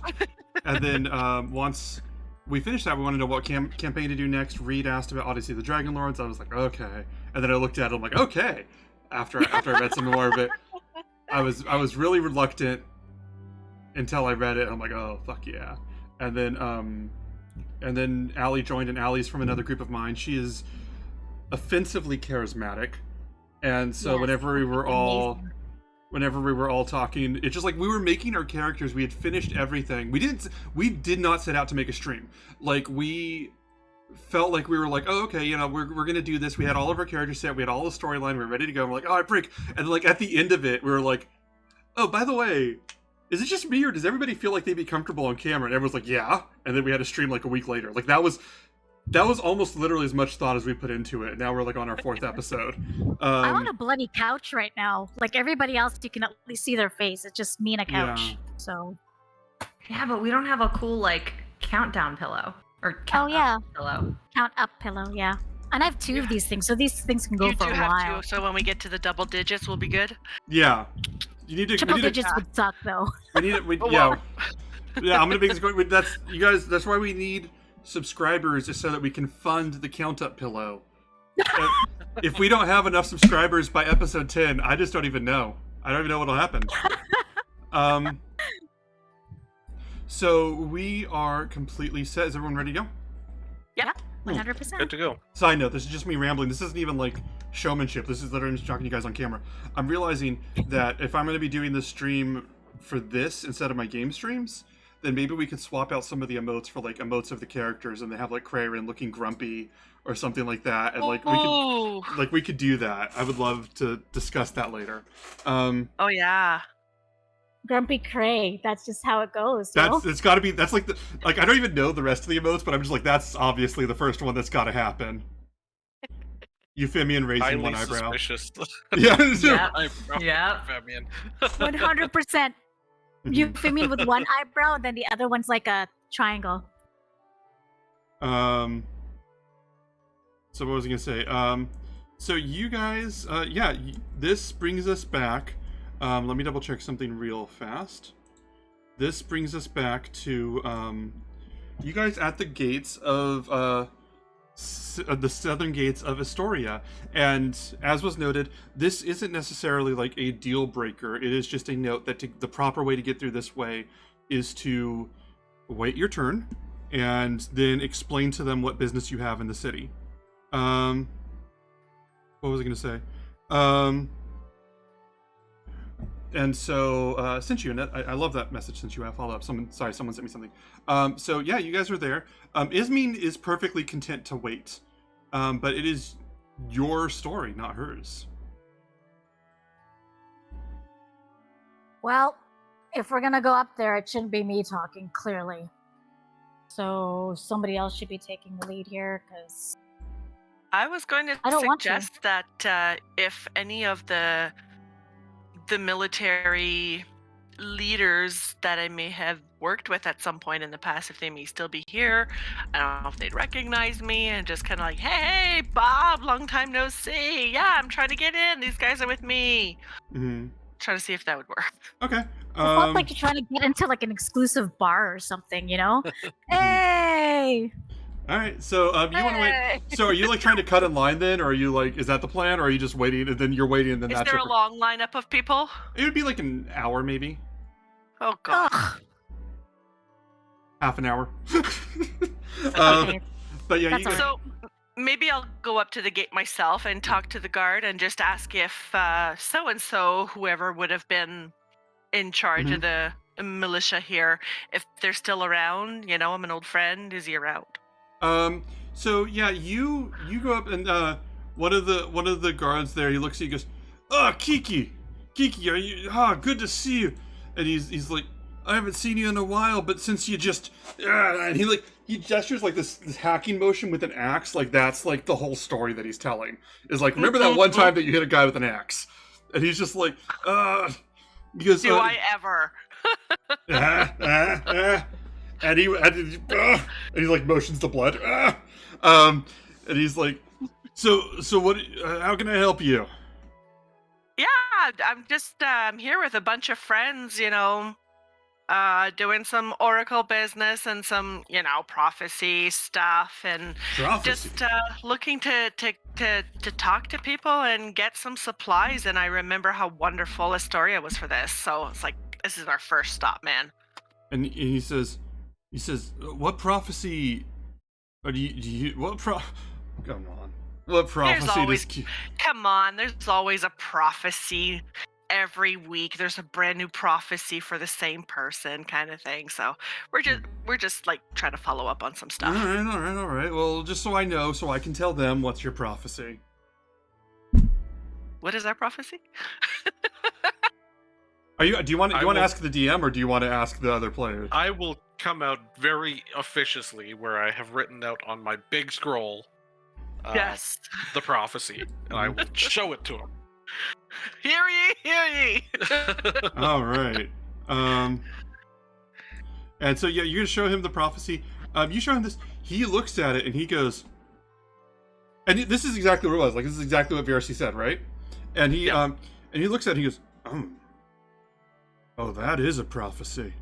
Oh, we even have one of the oracle's scribes, priestess, groupie, whatever, with us too. Like, it's totally official. And Ismi goes, hello, those are all correct.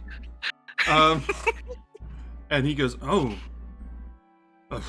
Kiki, this is something that I'll have to, I mean, it's good. I just have to, and he turns to somebody and just like tells him something. And it's not like there's anything sinister. It's just like, there's a difference between like, I'm here because like the Oracle told me to like pick up spices, and I'm here because the Oracle told me that I'm part of a master plan. You know what I mean? So it's like one of those. So he like mentions something. Another soldier just like runs off, and he goes, all right, welcome to Estoria. And he stands back, letting you through, and you see this beautiful open cityscape. Let me put you on the map here. You see this beautiful open cityscape. Can you see it on the screen right now for your Roll20? Yes, sir. And just to describe it for you and everybody, you see people going back and forth, shouting about their business, making, deals, offering things at the markets. You see the large buildings in every direction. Just the commerce and the sort of joyfulness that comes with that of like kids running through the streets and like people just like greeting each other and stuff like that. In this area, from what you can see, because you'd be right down by the south gate where I'm pinging on the map, you can see everybody talking. Not a lot of the rest of the town, just sort of people going about their business. And then you hear this woman from behind you that just goes, now I've been here for 3 hours and you just let them in. And the guard goes, you said you had to come in to sell the cows. I did. They're not very good cows. Aww. But yeah, you guys are totally welcome to come in and visit the place. I'll lean over to the lady. I'm sure they're fine. Thank you. I'm gonna kind of go and tap on my.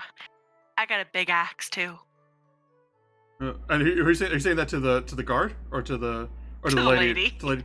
She goes, oh, Yeah, one's not really nearly as big. And she pulls out this hatchet. She goes, can't even kill the cows, it can't. And just, yeah, then she just looks down. She's like, yeah, I deserve to be in this part of the line. You guys enter the city. You see everybody around, and Ismene is just smiling and taking notes on everybody that she sees run by. As you guys are walking through, let me see. Is there anything that you guys want to do first of all upon walking through the? Well, I was gonna say, you said that one of the guards ran off, I assume, to announce our arrival here. Mhm. Should we just kind of just hold off on the inside of the gate until such person comes to greet us and question us, type thing? If that is required, then Kiki would know this, and I would say, hey, well, wait, we've got to wait for... There would, in fact, possibly be some sort of follow-up questions. It wouldn't really be like you have to stay there. Like you could travel, but like if someone will come find us, I assume. someone might want to talk to you about it. Yes, that someone might want to be aware of that. So do you want to wait here, or do you want to go somewhere? I'm gonna say to the guards, your little buddy ran off there. We're gonna make our way to whichever one of those places is like a bar. I assume the Dragon's Tooth, maybe. Mhm. Okay. We're gonna go ahead and to the tavern, whatever, to kind of freshen up and fill our bellies, depending on what time of the day it is, if it's noonish, and kind of decide what we want to do. Okay. So are you? So is everyone good on that then, or going to the Dragon's Tooth and stuff? Okay. So you guys. Actually, if I can, along the way, I'd like to stop off at the market. Okay. Okay, so that's on the way. So you guys are traveling on the way there. As you are traveling, this kid, you guys are walking, and all of a sudden this kid, like this dirt covered face like kids have, and like this very simple clothes, just like sees you guys, and he's sitting on the side of the street, and he looks up and sees like all of you. He sees a satyr. He sees let me see, Kiki, what would you say your Triton? And then the elf and the human aren't too surprising, but he sees the four of you together, and then he just like gets up and just dashes over to you guys, and just looks up and looks at you all and goes, "Are you adventurers? Are you heroes?" We try. Oh, that's cool. What's the biggest monster you've ever killed? So far, I It's a think pig. pig. Okay, we killed a pig. Do you want some meat? Here, and I try to send him a bacon. And you give Don't him a let them bacon. undersell it. You give him a bacon. Callista, you can keep talking if you want. Yeah, but I'm just gonna say, don't let them undersell it. He actually took bigger than you've ever seen. It was huge. It was a big wild boar. Doesn't he taste good? He It tastes could good, talk. right? He died. This bacon is very precious. Is it the bacon from the boar? Is it boar bacon? No. Oh, okay. Okay. Just... I want Callista, since you have the highest performance. Callista, I want you to bowl performance with advantage, and the advantage being that your teammates are helping. Yes. Okay. Heck yes. Okay, that's a total of 17. Okay, you look at this, and this kid was like, kind of thought it was like kind of like when you said you killed a pig, Craven. This kid was like, oh, okay, thank you for the bacon. But then, like, as Callista was adding to it, as Kiki was adding to it, this kid was just like, his eyes grew wider until he just like looked like he was meeting Superman, and just had this strip of bacon sticking out of his mouth. Cool. And then he just like looks at his bacon and goes, "Thank you. Do you have any more?" And what was I going to say? Euphemian, you would be the first one to pick up on. This kid's happy to see you. This kid is wants to hear more and receive bacon, but kids don't always understand priorities, you know? And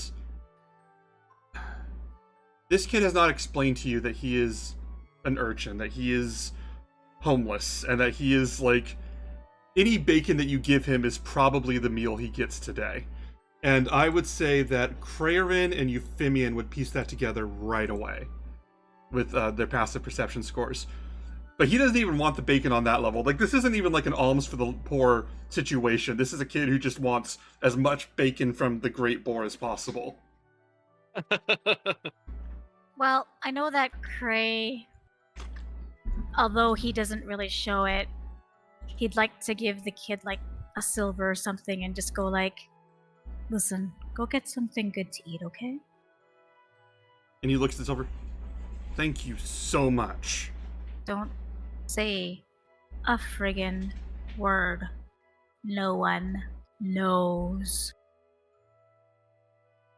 And he just grabs your legs and hugs your legs super tight. Oh Doesn't- God, get doesn't it off say- me. Doesn't say a thing. Oh, I'm getting in on this. Ugh. Group Ugh. hug. Let's go. Kid just, let's go. He goes, and remembers the promise to not say a word, and just turns around and scampers the fuck out of there. It is such a fervent scamper. I can't describe it any other way. So while you guys are there,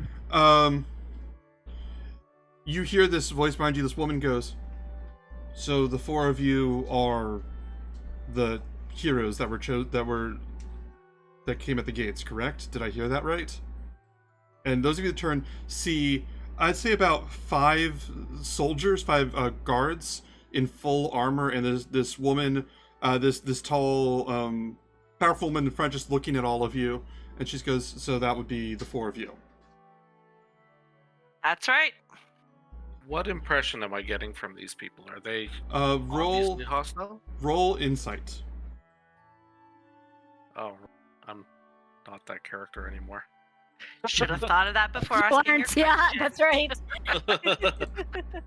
At 11. 11, they are very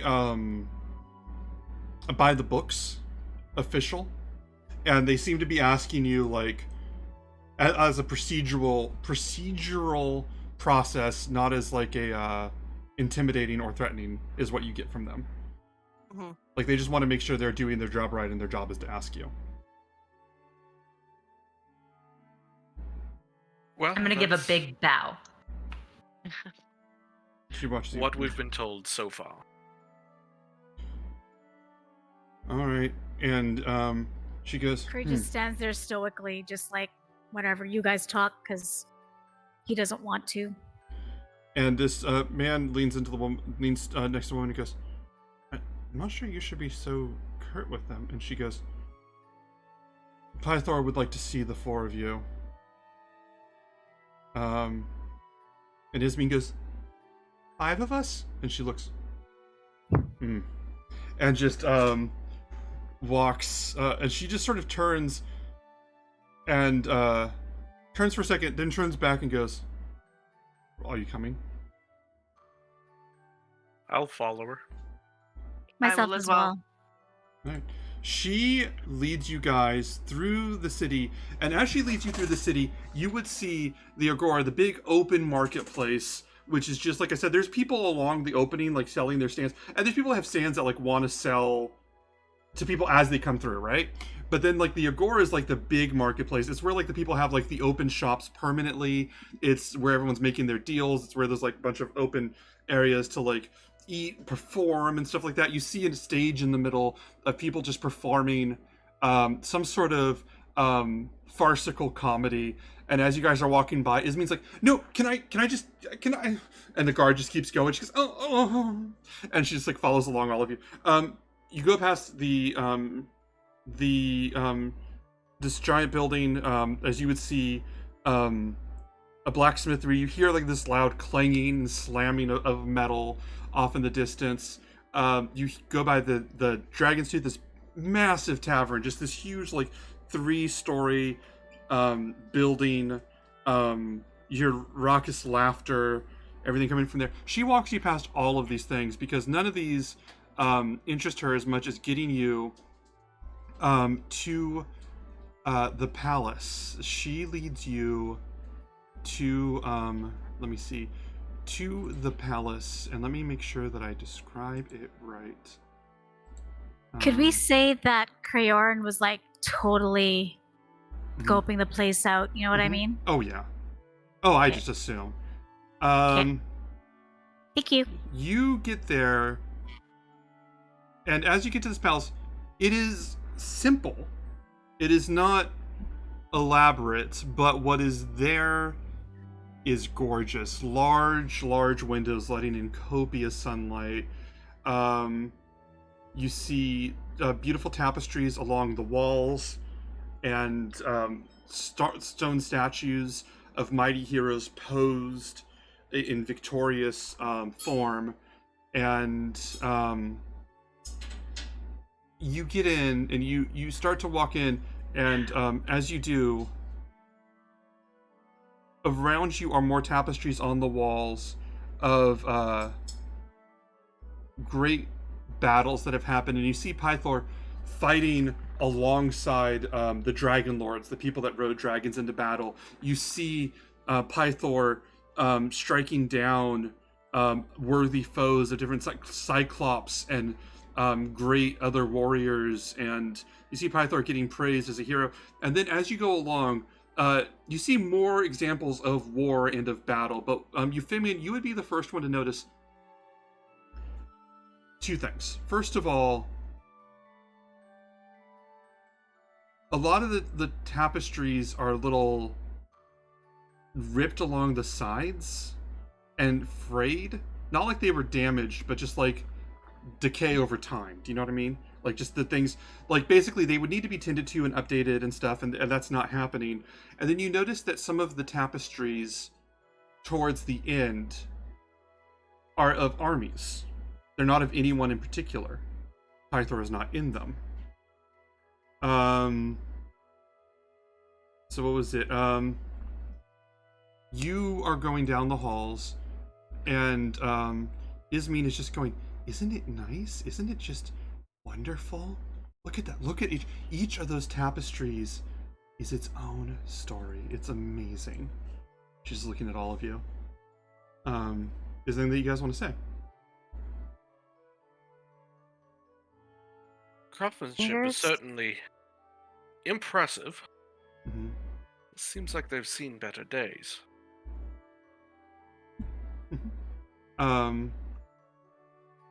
She goes, well, things happen. She says very flatly. Fair.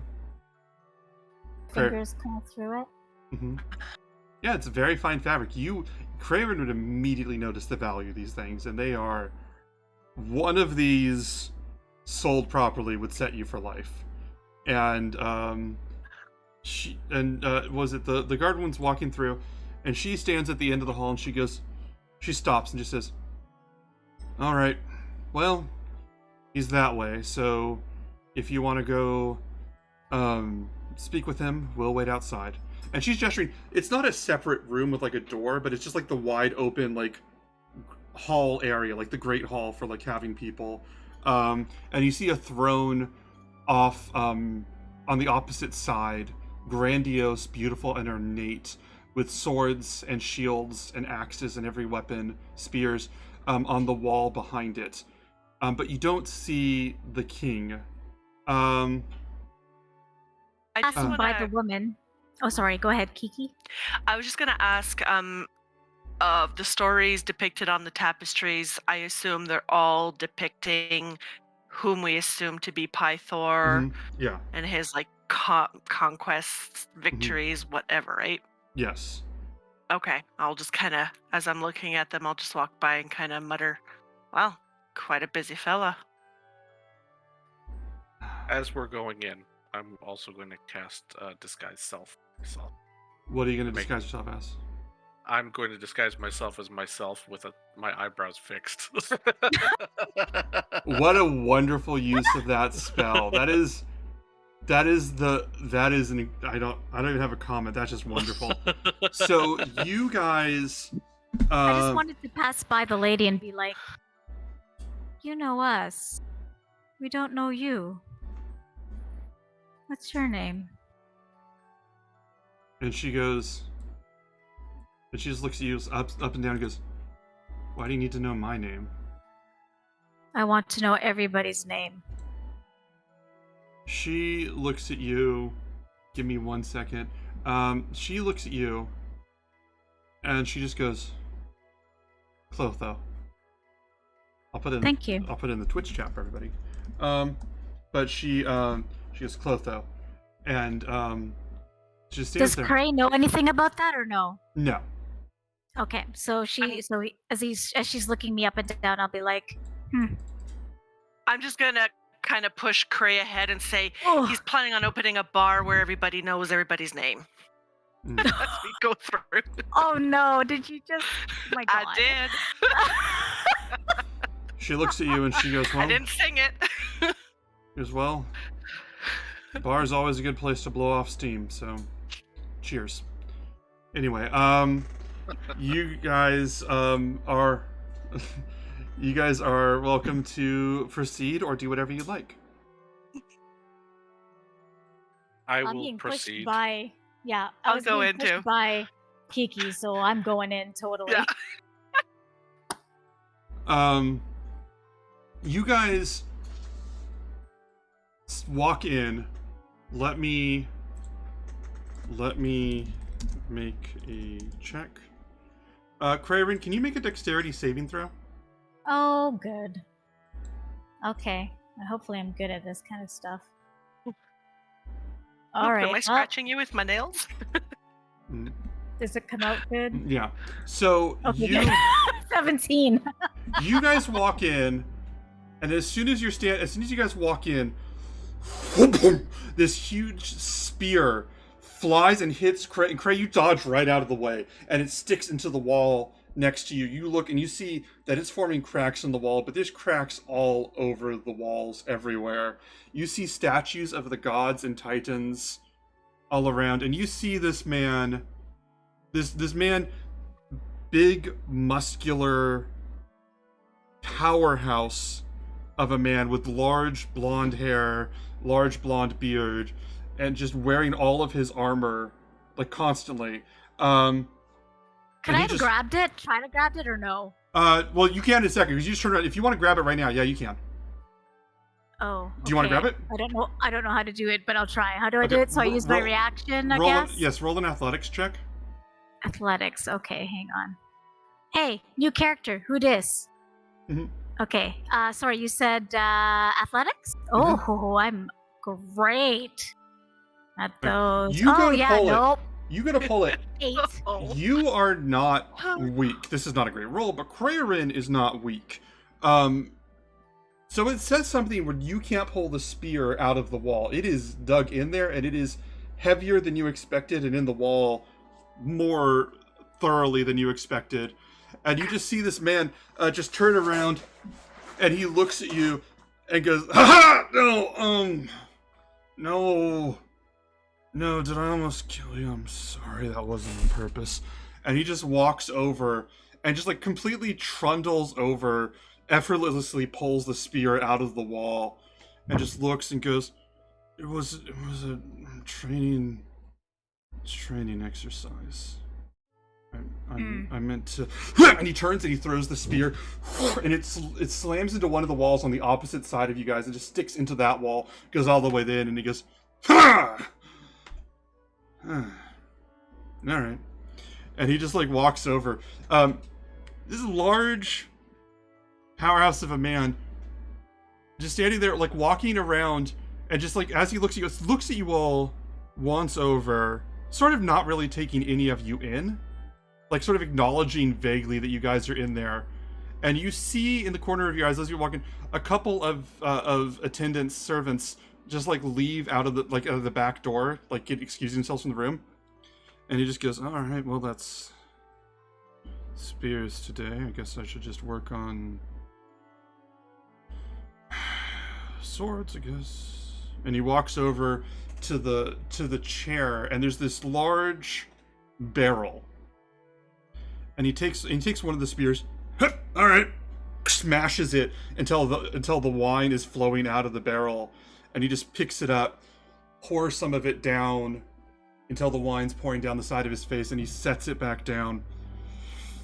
Oh, someone's gonna have to clean that up. And he sits down, sits in the throne, and looks at you all and just goes, "All right, who sent for you?" I believe you did, my lord. Did I? Oh, that sounds right. I sent for someone a couple days ago because some people said that they were chosen ones. They were part of the Oracle. And then they never showed up. We just came from the Oracle. Oh! You're late. And he reaches and he snaps off part of the barrel lid and just scoops in a handful of wine and just like drinks the wine while he's looking at you guys. So, you all are the chosen ones, the chosen fours. Chosen ones, chosen fours, yes. And he looks at you all and just goes, "Well, congratulations. Take one, and just good luck with that." He gestures to the weapons on the wall behind you. And Ismene... Oh, sorry, go on. No. Karayan's just like, what the... That's all. And Just Ismene just goes, "That's not how it's supposed to go." And she steps out and just looks and goes, "Pythor, you're drunk again. How long have you been drunk?" And he goes, "What time is it? It's morning, afternoon. 3 months now?" And she goes, "You've been drunk for 3 months?" He goes, "I don't know." He goes, You've been through what I've been through. You would understand." And he looks at all of you. And he looks at Kiki and goes, "You look familiar. Do you know what I've been through?" I think you're just making excuses. I need you to roll a persuasion check.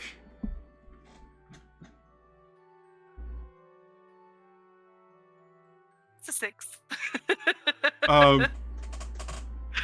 He goes, "Excuses!" And he stands up and he walks over to Kiki. And as he's walking over, you see this man is like Kiki's tall. This man is like a full foot taller than you. He's like 7.5 feet tall. And he just looks at Kiki and just looks at you. "Excuses." I'm 5 feet. Oh, you're 5 feet? Sorry. Okay, so I'm he's 5. 5 feet. Oh, that's right. You're all short. That's right. So he'd be like, yeah, he'd still be about 7 feet. So he just looks over and he just looks at you. "Excuses.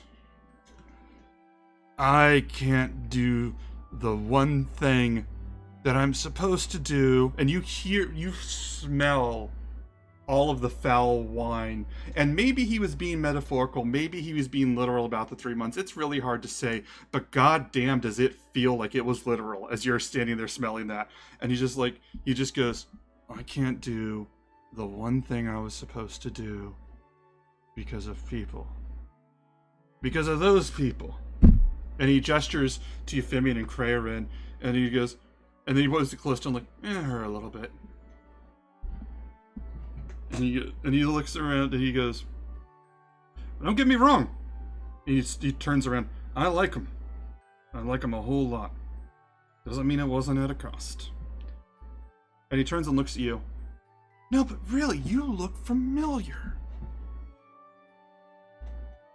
Yeah, I've been told I kind of resemble my mother.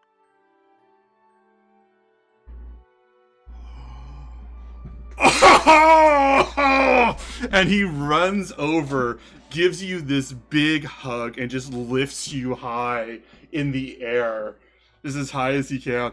And he just goes, "Oh, how are you? Oh, God, what was it? Oh, Carl, was it? Oh, good to see you. I haven't seen you since, and he just like gestures up and down. He's like, "Oh, no, oh, no.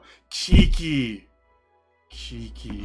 you've grown up so strong. Look at you." And he grabs and squeezes your arms. And just like, "You've grown up so strong. Oh, this is incredible. Oh, I am so proud of you. Good job. How would you know I've grown up strong? You were never around. I mean, I was there at the start. and, For the fun part, right? oh, you turned out okay. Look at you. Look at you. You're all powerful. You're one of the chosen ones, and you're probably the chosenest. I'll tell you that right now. This is... good on you. You can take 2 of them. And he points to the wall. Excuse me. Hi. And I just hold up a quill, and I'm like, can I, clarification? And Ismene has her quill out too, and he goes, matchy Matchy. What can I? What's And he goes, deadbeat dad story here? I'm sorry. no. So I when know. Ismene, how she... I know what you're gonna say. I'm sorry. I know what you're gonna say. I don't need to make you say it. That's rude. This is all real. He just flexes. I assume that answers all of your questions. I'd be impressed. Well, normally I'd be impressed, but I'm a little distracted. Okay. So does that make... So you're a god? So she's a demigod? Yeah. Okay. All right. And then I'm just gonna step back behind you, Femi. Little, just keep writing. Triton, mother was the most beautiful woman in the world, and now look at her. Just little, I just called her my little demigod. I don't know. Is that offensive? I don't know if that's offensive. And he just goes, Seems perhaps a little offensive. scratch it. I won't do it again. No offense, Kiki. Very proud of you. Look at you. You know what? I don't think you've earned the right to call me by my nickname. That would be Kiana to you. Alright, that. And he snaps his fingers. Kiana. Yeah, that makes sense. Sounds like something I do. Kiana. And Ismene goes, is there gonna be a reconciliation or apology at all? And was it Pyroth just goes, I mean, if you feel bad. And she goes, and she just starts writing so much. I'm just gonna sidle up to Ismene. Mm-hmm. Is he usually like this? She goes, oh, he is insufferable. He has not always been like this, but just, I'll tell you, I understand his problems, but wine doesn't solve all of them. She's just writing fervently. And he goes, what was it? And he goes, turns around and goes, well, at least I stayed to deal with my problems. Okay.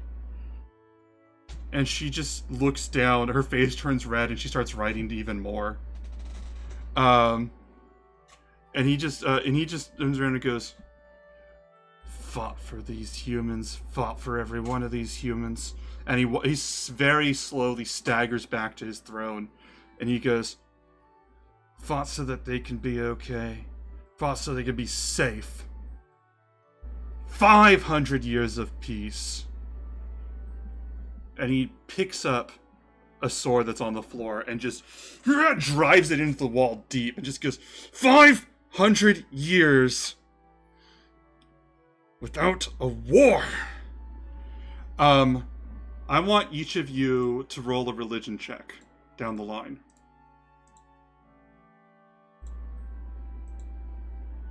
Kiki 10. Ooh. Oh god, craze, critical 14. fail. I'm gonna give Euphemian and 14. Euphemian and Callista this. So at a 14, this is Pythor. He is one of the gods. The gods did stand with the human races, as I'll just shorthand call them, in the battle a long time ago, and they did it out of love for the humans. Pythor is the god of battle, and it clicks for you. This is the god of battle who fought for you guys to all have peace. This is a god who hasn't been able to revel in his domain in 500 years. He is restless. And among other things. And so it clicks for you. This might not be the whole story, I'm not saying that, but I'm saying that it clicks for you guys that when he talks about what he gave up, he means he literally gave up his divine purpose in order to keep the peace. You say 500 years, but we're rapidly reaching the end of that, aren't we? I know, and you're all gonna expect me to just be a part of that too. Oh, I want to be. I mean, don't you? You have something? Do you have something? I just assumed you'd want to be a part of it. I would. I would absolutely want to be, but I've spent 500 years, and he sits down and puts his face in his hands. He goes, I have spent 500 years getting made miserable over and over and over again.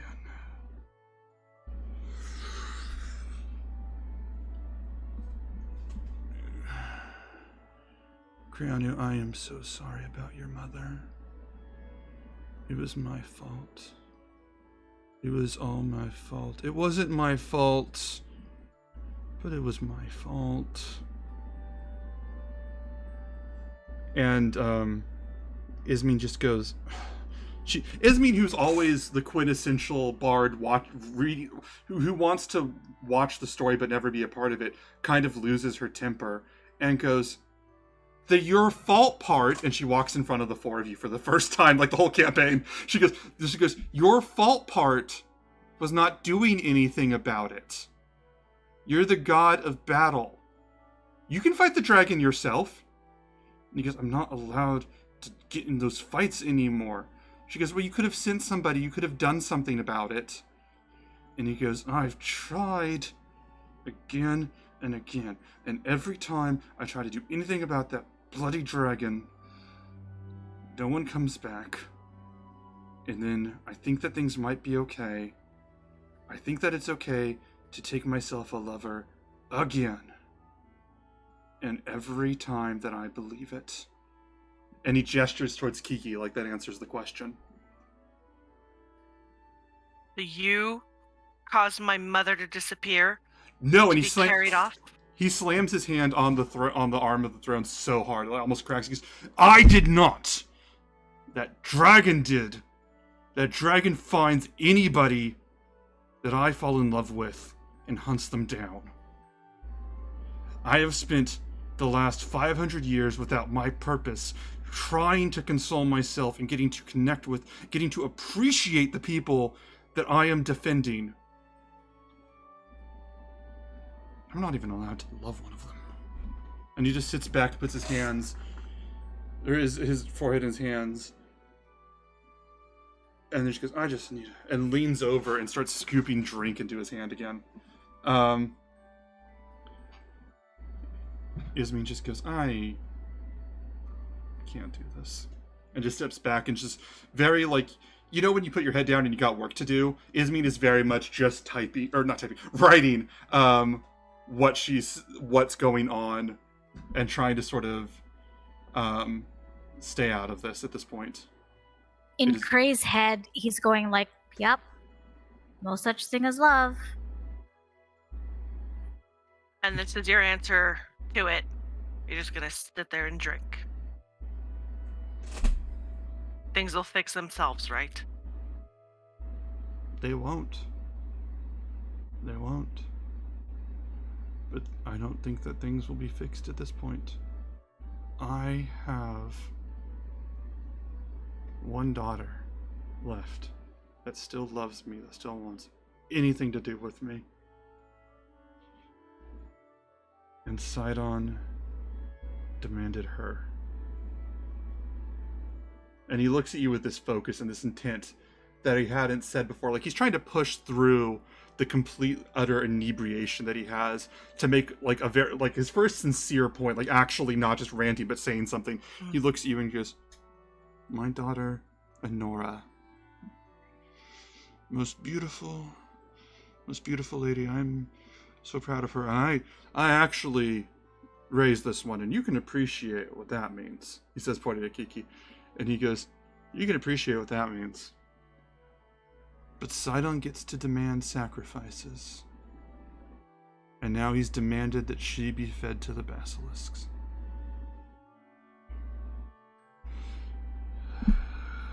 The treaties don't let me refuse him. And so, my daughter, whom I'm very proud, apologies to company present, I just have to watch die."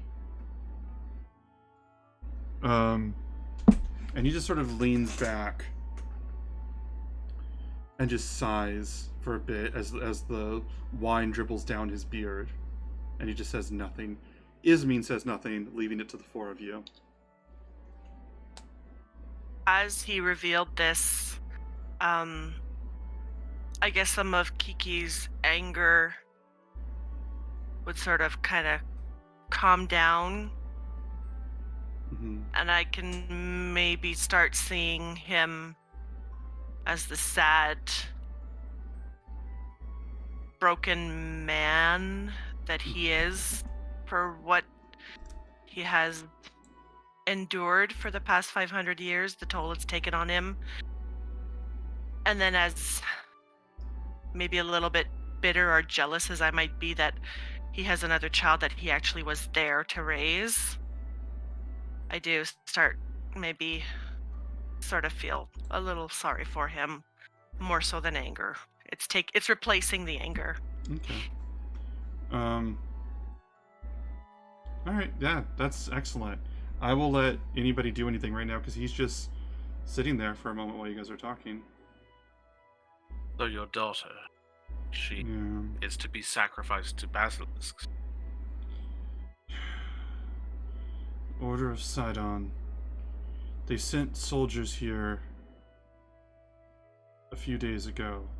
They told me she had to be sacrificed, or they were going to issue an order to the centaurs outside that they had permission to raid the city. I am not allowed to do certain things, and I would have to I'd have to put someone else in charge of that so that I didn't break the rules. I don't know what'll happen there. When and where? What was it? And he goes, tomorrow on the rocks. And when you guys were walking into town, I would have seen past the, marketplace on the left, you would have seen a large open, let me see if I can even describe it right. Yeah, a large,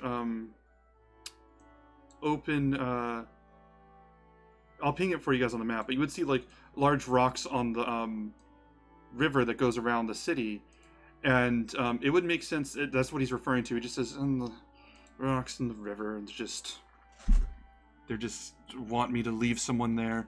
They say that I have to put a human sacrifice out there for the basilisks, and that no one's allowed to come for them until the morning. No human's gonna. She wouldn't stand a chance against them. Oh, Have you talked to the centaurs? What would I talk to the centaurs about? What do we have in common? They are here they are going to be given the orders from Sidon to attack. They don't have a lot of patience with the human races. They're just going to take the opportunity. I mean, I don't know. Maybe you could appease them with something. He leans forward, and you just, like, as he does, just, like, flecks of wine just splash onto the floor, and he goes, "Do I look in a negotiating mood?" do I look... Hold on one second. I have no idea why my Alexa just went off. And he goes, why is my Alexa still going on? This is amazing. I don't even know what a monologue it has. Okay. And everyone heard that, so I couldn't even talk over it. But he goes, do I look like I'm the diplomatic type? I just thought it might be better than losing your child. Anything would be. And he leans back. He goes, I cannot lose my daughter. As he looks through And all it has to be an aura. Can't just be anyone.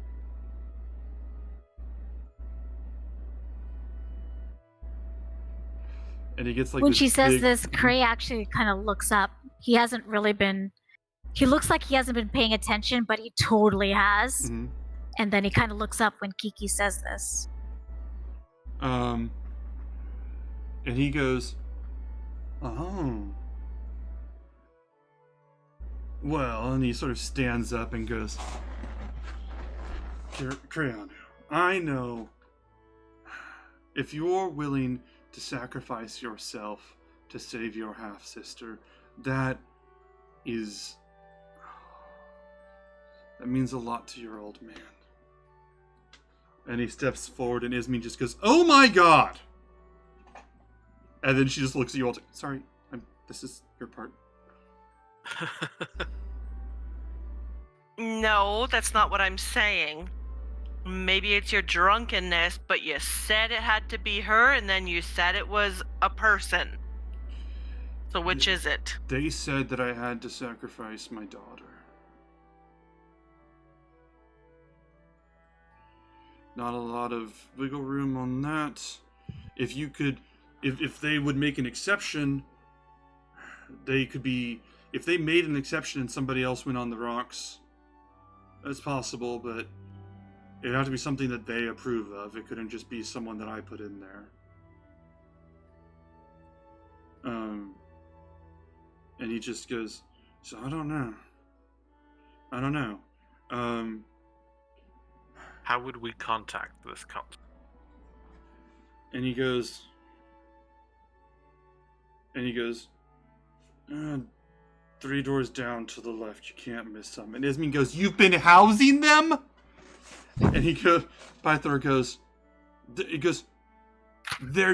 they're emissaries from a titan. I have to show, and he goes, I have to show them respect.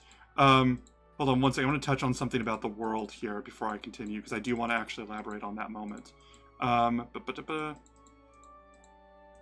me make sure I get it right.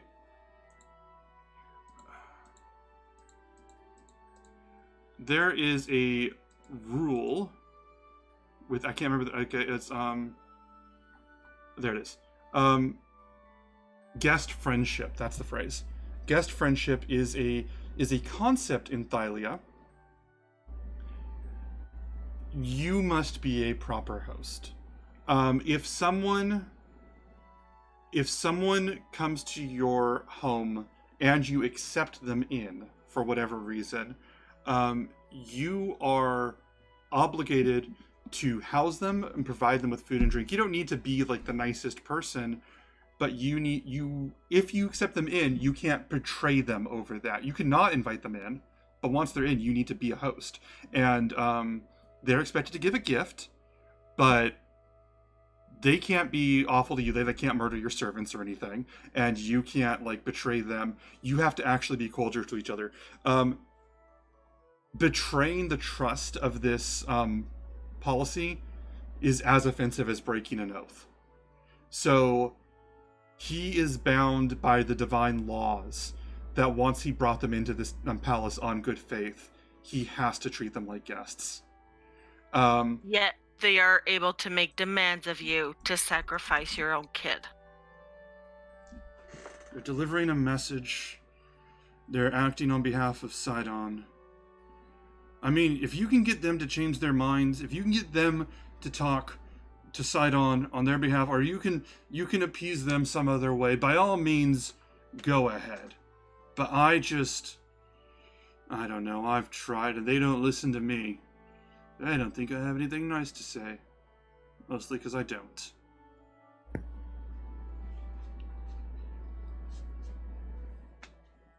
Not to change the subject, but you said something about taking one. Are you talking about the weapons on the wall? Oh yeah, those. Take one of those. Yeah, that's fine. They're good. They're heavy. But if you wanna use one, they're yours. I will tell you right now, Krarin, looking at them, looking at your stats, Krarin could probably lift one easily without being slowed down. Let me look at, or Kiki. Kiki could lift one without being slowed down, and it would probably be stronger than usual. The rest of you could get the benefits of the stats, but also you'd be operating at disadvantage anytime you swung with one. And he just looks and goes, yeah, if you want one, I mean, they're yours. What was it? And he goes, Krianu, I hate to ask this, but if you can think of any way to save your half-sister, I'd be glad to give you a gift. And I mean, I'm sure you'd want to anyway. We're a family after all. It's Kiana. Was it? My name? Kiana? That too. It sounded like you kind of butchered it a little bit. It's been a while, I'm sorry. Mm-hmm. And he goes, I mean, I want to give you a gift, but honestly, I'm just so forlorn about my daughter that I don't know that I can bring myself to give gifts right now. And he leans back in like the worst play he could possibly manage. There is no subtlety in what he is attempting here, as he just looks like grief-stricken, and then looks out behind his hand to see how you're processing it. I stand behind Kiki because Cray is sick of his shit. So I stand behind Kiki and just kind of nudge her a bit to know that I'm right behind her. Where is it? I'll go get it myself. You don't need to bother to move. And he goes, all right, give me 1 second. Give me 1 second, 'cause I want to make sure that I do this right.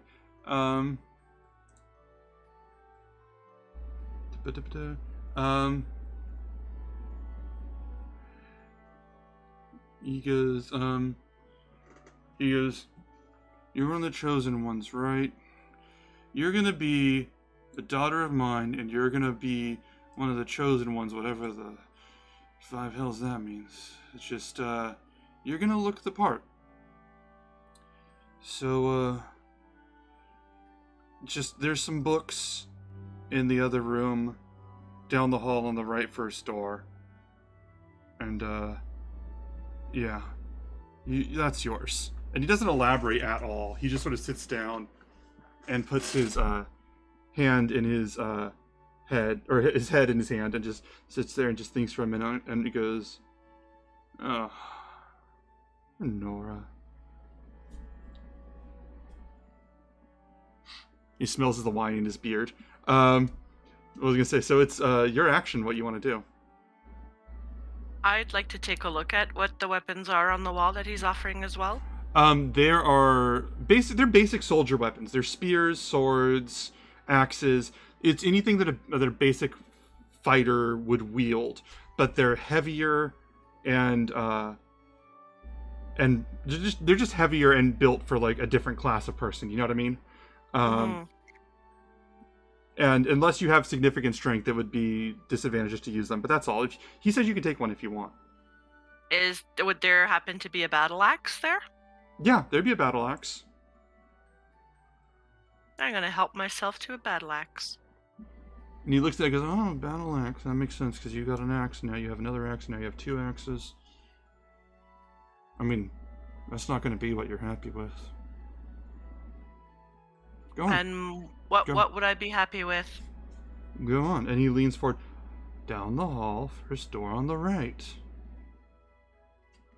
I'll hook the battle axe somewhere. Mm-hmm. And I'll start making my way to where he's directing me. Are you guys? That way? Are you guys going with Kiki? I will. Oh yeah, for sure. Euphemian has I'm been just gonna basically hang back. vibrating since they mentioned the word books. Mm-hmm. Yeah, I thought so. Sure. Yeah, I thought so. Okay, so the 3 of you go back there. As you guys go back, he looks at Callista and goes, So what's your deal? You're a satyr. How's that working out for you? You know, a little here, a little there. It just kind of depends on where I am. I was just wondering, since I can't use any of the weapons, do you have any cups, and would you be willing to share your wine? Oh. You want to drink with Pythor, eh? Yeah. Sure. Attendance! Order number 3 coming up. Cups! And he looks at you. Satyr-sized cups. Not after hearing that. And he just looks at you, and he goes, satyr-sized cups. He says it like that's like some sort of suave move, and Ismi just goes... As she's like making these notes. The 3 of you enter, and you walk down the halls, and when you see in the next room the halls, doors and doors, and all these statues along the way, but when you enter this next room, the room he describes as being full of books is full of maps, and, 1 second. Let me make sure that I get this right. Reed, did you take Keen Mind? Because that would have been awesome. Oh wait, we don't have feats yet. Damn it. I do, but I did Oh. not take keen I was mind. gonna say, he's a human. Oh. Damn it. You walk into the next room, and when I say books, there's maps, there are charts, there are... A lot of these are... They're not immediately relevant, because they're all battle maps of strategies from a while ago. What was it? Since you were going to add labels to everybody next stream, that was my fault, but we're going to put labels to everybody. In the meantime, if you're looking on a computer, you can see the character sheets on the webpage. But anyway,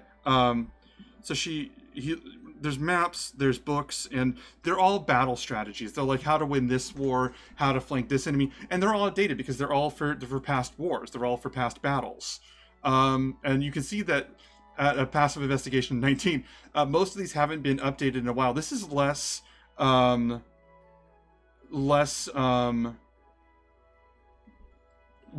war strategy and more of a museum, if that makes sense. Would there be anything that calls my attention to being, unique, something that wouldn't necessarily be available as common knowledge? Roll investigation while I tend to Kiki. Whatever you roll, I'm going to deal with Kiki for a second. Kiki, you're looking through and you're looking around, and then you see this large table, like a war table, shoved off to the side, and but it's got a bunch of cups on it that are spilled. It's got a bunch of maps that are stained. You see like a pair of pants hanging off of one of the chairs somehow, and then on a stack of books, there's this very large silver hammer with an incredibly well-crafted, thorough handle, and the symbol of Pythor engraved on the side, and then if one were to look it over, symbols of the different gods on each of the 5 sides. And it's just resting among everything else. Oh yeah, I'll put the battle axe down. I'll pick up the hammer. Mhm. Ooh, my own Mjolnir? Um, Mew Mew? excellent. Yeah, you hold it. You roll. You know what? Let me see what I would have you roll. Kiki, yeah, I would have you roll. I'm going somewhere with this. Roll athletics.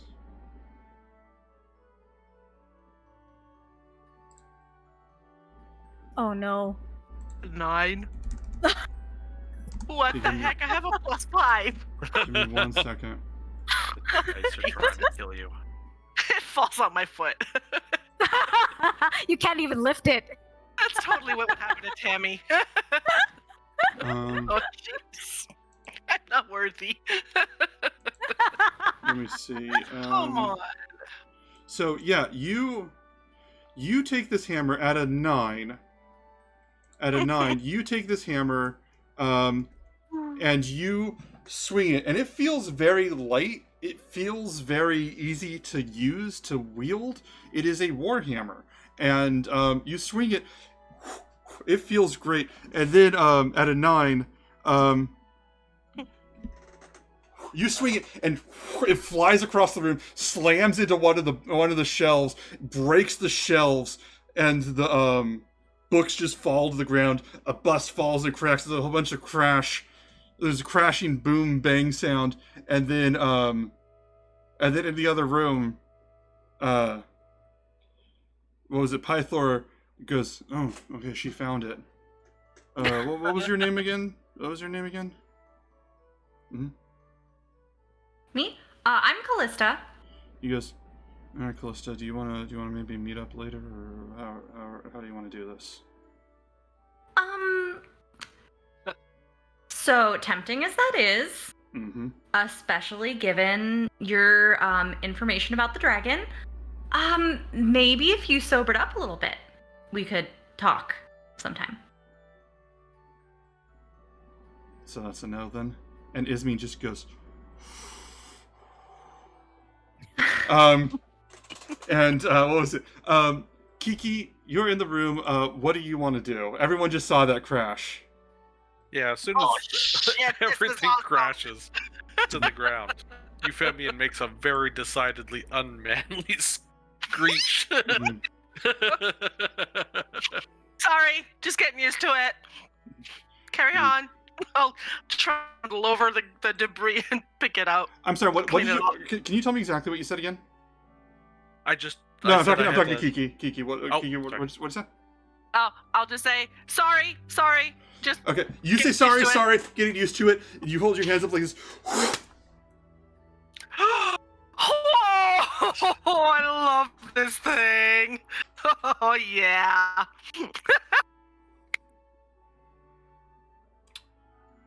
Once per day, you may will the hammer to be in your hand instantly.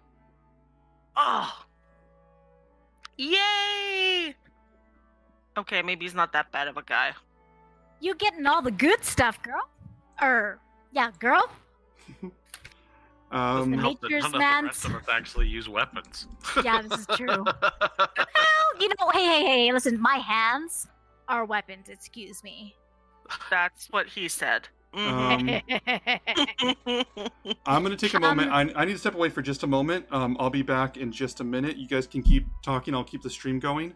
But I'm just gonna step away for just a second. I have to get to that moment, but I'll be right back. Okay. Could Cray Whoops. have gone to Kiki and been like,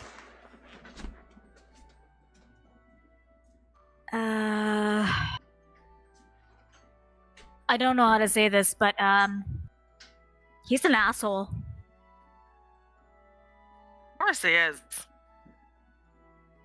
I'm surprised he even knew who I was. You okay with that? I did fine without him so far. Are Alright. you proposing we kill her father, the god of battle? I'm not proposing anything. I just have connections, that's all.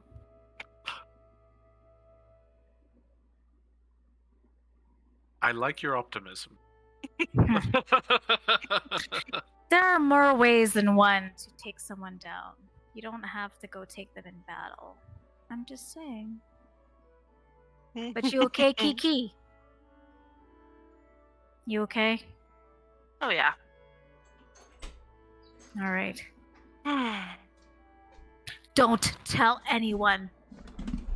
I was gonna say, you're so lucky the bards are in the other room. Oh yeah, 100%. They have no idea. So I'm just like, don't you? Nothing. All right. Can everybody hear me? Yes, sir. I suspect that I missed something, but I'm okay with that. We just You can had watch it on the stream later. Okay, that's amazing. I like that we have a tool by which narrative can happen while the DM is absent. That is fantastic. I will just take that on good faith. Okay, so what was it? You guys are in that room. What do you guys want to do? You have Pythor's Hammer. Kiki, I have added it to your inventory. It has to be attuned, but it is a +1 hammer on attack and damage, and once per day it can be resummoned back to you instantly. Perfect. Is there like a little magic word that I have to say? You just have to want it. You just have to want it back in your hand. Is lightning gonna strike when I use it? Oh, come on. You can absolutely ask Pythor about it. Or you can attune to it and see what it does. You haven't fully attuned to it yet. No, not yet. I plan on it later tonight. I will get to know this hammer really well. Oh, okay. Is there anything that like TMI. Listen, look who's talking here. Mr. Strutting his stuff. For those of you everywhere. that are new to the stream, Euphemian would absolutely fuck that hammer. That's canon. But please continue. Oh yeah, 100%. Yeah, 100%. Only if it made the sexy eyes at me first. Yeah, that's true. You know, we could totally put googly eyes on it. I don't know about Euphemian, but is there anything interesting for Cray to look at? Cray, you can also roll an investigation check. Oh yeah. Euphemian, you find. Let me think how I want to do this. Ooh. Lovely. You find. Let me think. You find a bunch of notes. There was a period in these 500 years where Pythor would keep almost a journal of his thoughts. And it would be, as you look at it, you can tell that it pretty rapidly comes at about the same time that he descended into his wine love. And that this was a previous coping mechanism. It didn't work out. So you have kind of his mostly inebriated thoughts until he stopped the project altogether. You may, during a long rest, try and get information out of that. I cannot guarantee you will find anything. But that is the most unique book you can find. Craren, what are you trying to find? I guess anything about his granddad. Okay. Anything about him being a little more powerful, I suppose. You find information. You're looking through. Let me think of how. I know what I want to say, but I'm trying to think of how I want to say it. You find notes. You find papers and notes not kept by Pythor, but kept by one of his attendants, of deals made with the gods and what humans' roles are in them. If that makes sense, like the sacrifices, the treaties, things like that. Your mind begins to wander to the idea that maybe some of the stuff that's been unlucky. Versi, the Oracle, did tell you that there's a reason you have such an unhappy life. And an idea gets in your head, and you take this small book about the deals that were formed between people and gods. And we can come back to that later. Okay, sounds good. Do you want me to put in like a Yes, please. custom item or something, or? Yeah, put it in the chat in our Discord, and I'll definitely follow up on that. Okay, dope. So, is there anything else that you guys want to do in this room?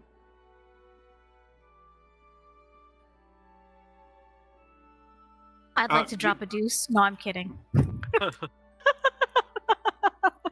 I just want to snoop on the table, see if there might be any little trinkets, anything that might be useful. You find one unfinished bottle of wine.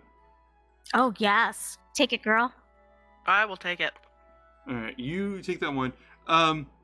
In the other room, what was it? So, what was the last thing you said, Callista, to Pythor? I think I kind of like told him that we could put a pin on it until he sobered up. Mm-hmm. And I was actually going to see, we don't have to like RP it, but I was going to see if I could get any amount of like gossip on Kiki here. Like, I'm looking for any dirt. Yeah, roll a persuasion check. Get it, girl. Get it, girl. Let's see what we got. Oh, I'll take that. Okay, that's a 10 plus 7. 17. 17. So you ask him about this, and he goes, I mean,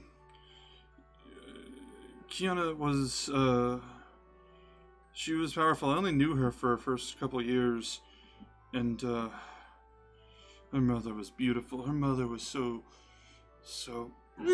powerful. Just break, like, trees with her hands. It was incredible. I don't think I need to tell you my weakness for powerful fish women. And she was so wonderful, and I just was happy to be with her, and I was happy for a daughter to be born, and she was here in Estoria for a couple years. And then the dragon. I didn't know. I was so frustrated. I was so hurt, and I'm not proud of it, but Gianna just reminded me too much of her mother, and I couldn't be around that. But she grew up all right, right? She seems like she grew up all right. He says, looking at Callista. I mean, she certainly grew up powerful. That's what I mean. I don't know her very well yet, but he was powerful. That's all right.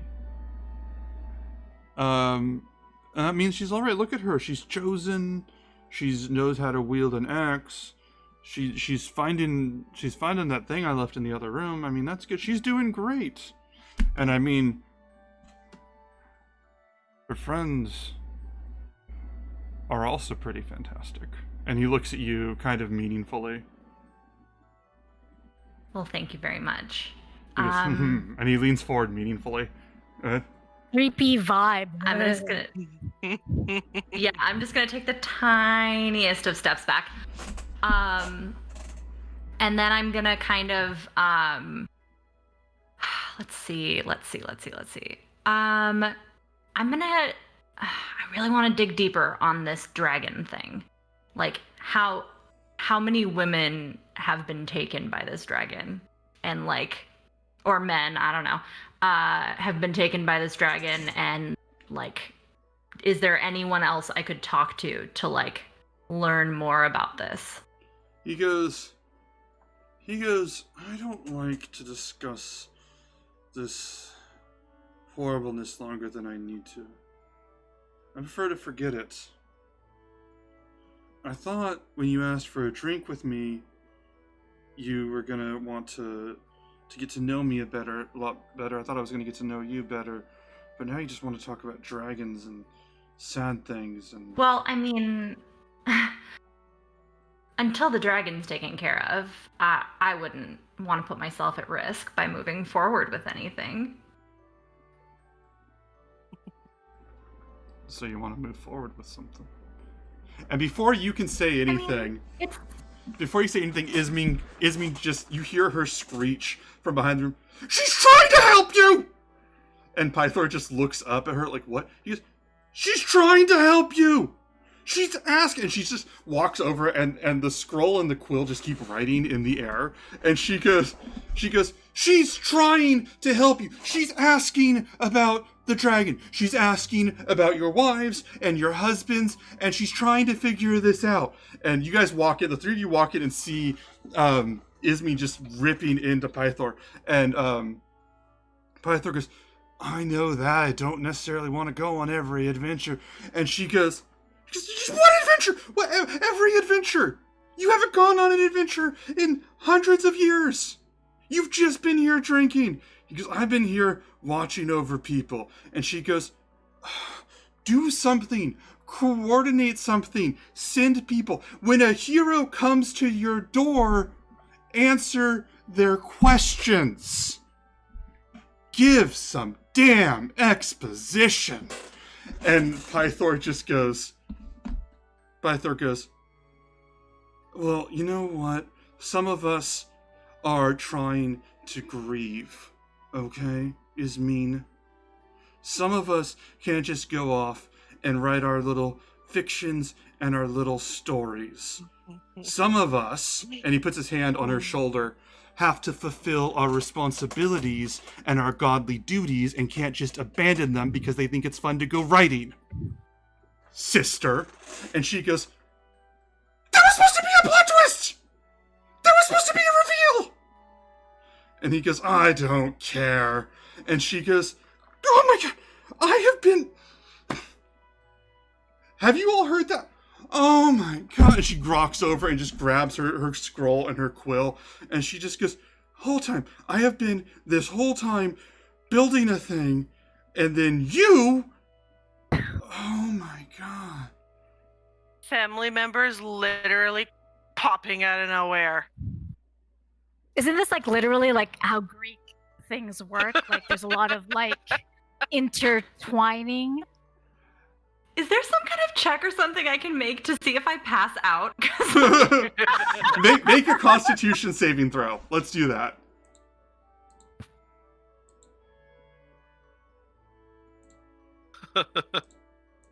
That's not bad. That's an 18. An 18. Okay, I rolled bad for everything else, but I'm upright. You feel faint and like you want to sit down for a second, but you're okay. You can keep going if you want to.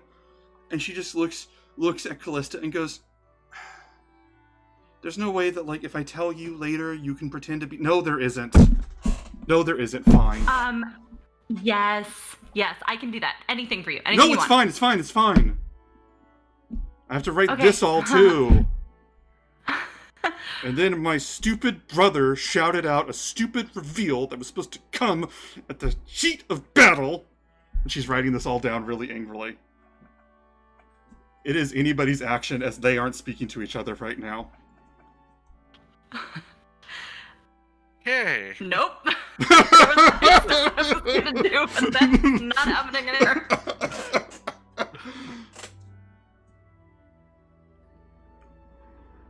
I don't know what Cray would do. He'd probably just be like there and just like, meh.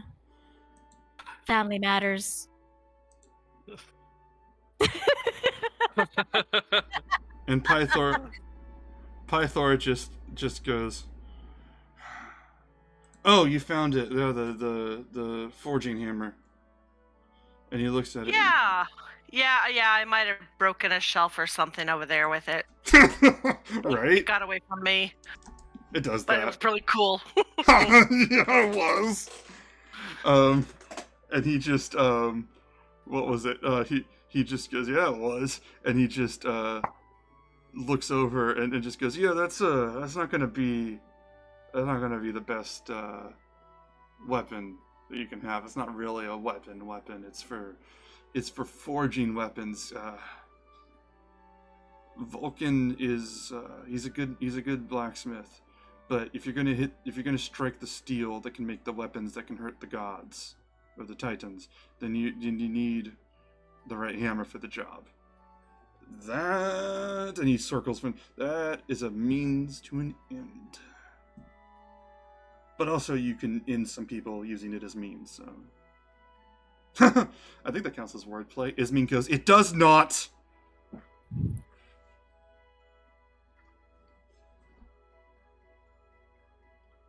Wait. This is awkward. As I was gonna say. I was like, this is awkward. So, are there any other relatives I should know about and potentially go see Wait, that I need to know about? she's your sister, and he's your father. Does that make her your aunt? It seems so. Ismene goes, Now, is my half sister actually my sister, or is she in some weird twisty way like part my daughter's sister cousin? Ismene goes, "I don't keep track of what he does or who he does it with, so I don't know. But yes, I was going for a cool aunt vibe, but it didn't work out.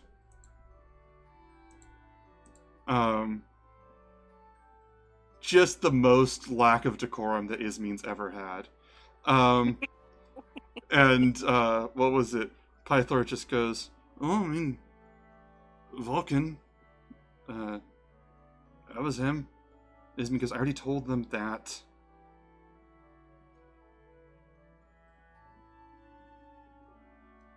I kind of lean over to Euphemian and be like, "Okay, so there's an aunt, Kiki, a sister, a father. Do you think this Vulcan is part of this triangle or what?" Vulcan would be. Let me look it up. What was it? Vulcan would be the name of one of the gods, the god of the forge. Volkan. So that would definitely be something that you all would know. But it's very common for people in the 500 years to have named their children after gods and stuff like that. So like even someone who looks like a goddess or looks like a god, they might be blessed with good looks. They might be a coincidence, or they might just have taken the name. Their parents might have given the name for whatever reason. So you could theoretically just walk by someone named Vulcan or walk by someone named Pythor or something and not necessarily be them. You know what I mean? So when I said Vulcan's shop earlier, there was no reason to think that was really it, but they're telling you that it is. Mm-hmm. Okay. And Ismene just goes, "Well, are you going to save Enora?" And Pythor just goes, "So you want to save my daughter, your niece?" And she goes, "Of course I want to save somebody in trouble. Also, if they go to town and the first thing that they do is save the daughter of a god, oh my gosh. That is such a good introduction. That sets the tone for the whole time in Estoria." And she just like starts making more notes. Well, Actually, the daughter of a god saving the her sister, daughter of the god. Okay, Don't forget that. And she goes, "Okay, yeah, that's pretty cool." And she just, you see Ismene getting her groove back, and she goes, "Okay, well, I suppose if I can't do the reveal, at least I can do the introduction." And you see her stand there, and she stands at full height, and as she does, the quill and the parchment just move out of her hands next to her, almost like forming an aura around her, and you see the full beauty of this woman. Like, she's always been gorgeous, but like you see like any sort of markers of humans, such as like, you know, the pores, the wrinkles, things like that, sort of like fade away as she comes into like her true self and becomes literally flawless with her scrolls and everything around her for a moment as she sort of eases into it and she goes, I would thank you to call me Kyra. And pleasure to meet you, all of you. I mean, for real. I mean, I met you before, you know what I mean. And she sort of bows to each of you. I'll get down on a knee. Respectfully. She goes, oh, you're sweet. You don't need to do that, though. You're the chosen ones. I still help Versi. That was real. I just maybe lied about the hierarchy a little bit. Made for a good plot twist, don't you think? Anyway, no, you're still the heroes. Get up, get up, get up. I'll get up after being sufficiently cajoled. Kyra is the goddess of music, but also she is the goddess of poetry and storytelling. And yeah, she is, just to give you guys a little bit of background, she is, as you would know it in modern terms, the quintessential trickster goddess. And she's actually even though everyone's worshipped, she's like the least that has like a fan following. Like, you know, some of the gods have like temples to them and stuff. She has a few shrines by storytellers, bards, musicians, things like that, who turn to her for inspiration. But she doesn't have like the armies of devotees that the others have, and she doesn't seem to mind that. And yeah, Euphemian is a follower of Kyra. Absolutely. And Yeah, hard same. and yeah, I but think bards call her the muse. Is that right? And yeah, she is and she appreciates that, but also like she doesn't want people to be like that. So she's like, no, get up, get up, get up. You're the heroes. Like some people she'll take worship from, but she's not gonna take worship from the four of you. That's not what she's gonna do. And she goes, I might have lied about some things about who I am, but everything I've done so far has been sincere. I mean, pretending that I needed a scroll to revive somebody. But obviously, and I mean, like, how I've been talking about all of you, I really mean it. What do you want us to call you? Ismene or Kyra? Whatever you want. Do you know about a woman that can come into dreams? What has she told you? And she just looks immediately put out. So do you? She goes, Lutheria, maybe? What kind of dreams? Most gods and titans can come into dreams, but she's the one that does it the most, so I'm guessing. It is about... Hang on, I need to find my notes. Anybody else can help me here? Yeah, it was the one we all had, right? Yeah, the guy who was tied up and she was like sucking his soul out or something. Oh yeah. So I repeat that. And she goes, oh, that's Lutheria. And let me think for a second. Let me make sure I have everything right. And she just goes, she's one of the Titans. She is the sister of Sidon and his wife. He's Greek. It's less scandalous back in Greek gods, just to clarify. But it is not celebrated, but it's not the horrifying scandal it is these days. And but she just says, yes, they call her the Lady of Dreams. That's the title she prefers to be given. So it makes sense, but she's more those kinds of dreams. Like she says, like the ones that you're talking about. She goes, she walks through, she's the one that greets those who have died. And she's the one who helps speak to those people. She should be someone more kind. If I could affect dreams as easily as she could, I give people prophecies, inspirations, maybe a couplet or two. Maybe I could give somebody an exposition. No, but that's cheating. No, but Pythor goes, Kyra, she goes, oh, right, sorry. She goes, anyway, she likes to persuade people to her side and scare them through a dream. She was probably trying to do that to you.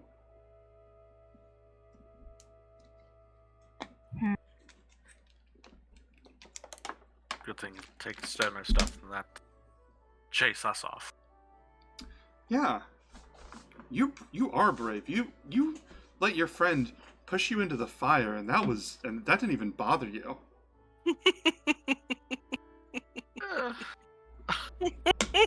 So I we're don't suppose friends there's anything now. you can do about fixing that. She goes, oh, let me see. One second.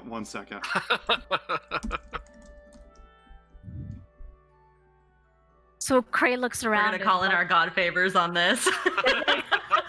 Yeah, bro. She goes, So, yep. Okay. And she waves her hand, and as she waves her hand over you, your eyebrows become sharper, larger, and they just completely, and you can't see it, everybody else can, but they fill in. Like, your eyebrows are full and pointed like just a villain just permanently delivering an evil monologue. So like a unibrow. They're separated at the middle, but yeah, it's got the whole vibe. And she just goes, The big M. I think they're all fixed. To put it one way, We're gonna turn to Mhm. Callie, because I know she's got no poker face. Uh-huh.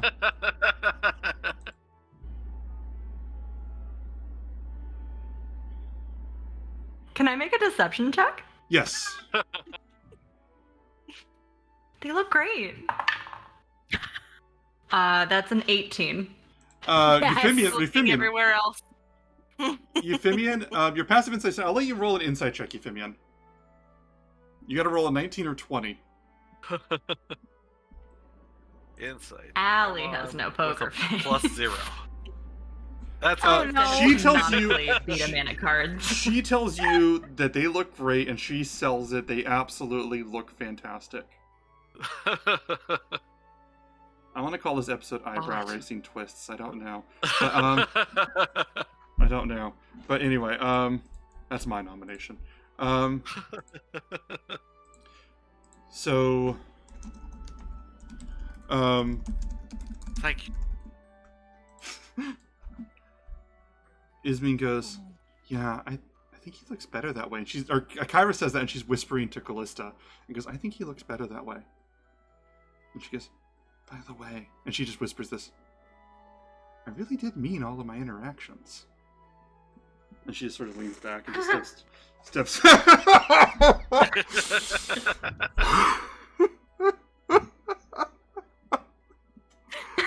I'm gonna roll another Constitution saving throw.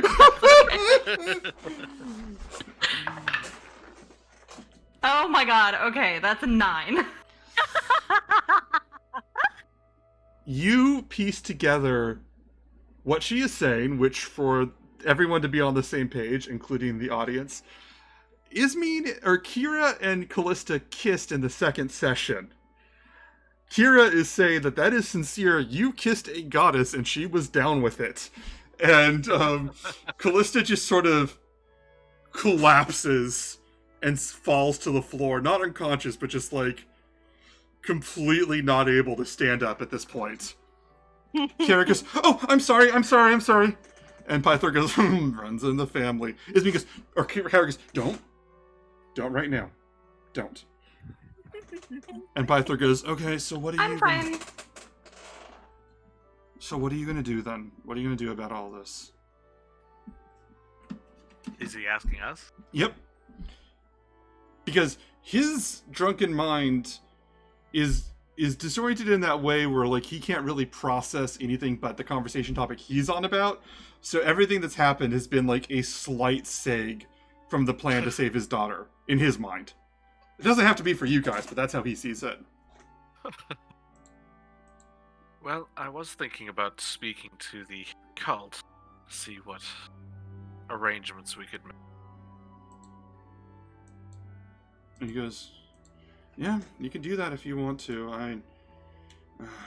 God, I know that I would appreciate it if you could change that. And Failing mhm. that, you only have to provide the sacrifice. Is that right? He goes, yeah, I do. If the basilisks should not be there for the sacrifice, That could work. He goes, that could work. That could work. Yes. Yes! And he pulls, Euphemia, let me check Euphemia real fast. Euphemia, I need you to make a constitution save real fast. save? Yes. Okay. 3! He goes, yes, the basilisk are dead. Yes, my boy! And he leans forward, slams his hand on you in the heartiest, like, shoulder slam ever, and just, whoom, you just completely to the floor. Oh my god, yes. Crumple like a soda can. As he just, Welcome to the floor. 2 of you on the that's it, that's the name of the episode. What was it? He yeah, wants to give you this this hearty pat on the back, but it comes down quite literally like the fist of a god knocking you to the floor. And he goes, Please, oh, no, I'm made of pudding. oh, Do a wall of fire. well, I thought you were Did he supposed to. take damage? Let me roll real fast. Oh my. Oh, pudding pop. You take 9 points of bludgeoning damage as he just slams Oh you my to the god. floor. More than half my health. Cure wounds. Oh my god. You're casting Cure Wounds. First level. Alright, Yes. let's roll that. What is that? A D8? hmm Oh, nice. Okay, that's a total of 9. So Okay. Yeah, you just Nice. slam that, and just immediately, Callista just like, are you standing up, or are you like still sitting there? Yeah, so he just slams next to you. He just crumples next to you, and you're just on the floor. And he goes, I thought you were supposed to be the chosen ones. Look, half of you can't even choose to stand up. Okay. And he just sits back, and he goes, all right. Well, the other half of you, he goes, daughter, one I haven't spoken to yet. If you two want to kill the basilisks while these two recover, I'd really appreciate it. How much? Oh, wow. Hmm? What was that? How much would you appreciate it? Mm.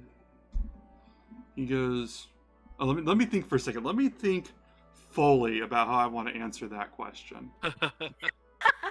He goes, Praise a dick. he goes, you save my daughter, and I want to tell a story. We're going to have a big party for all of you. There will be wine.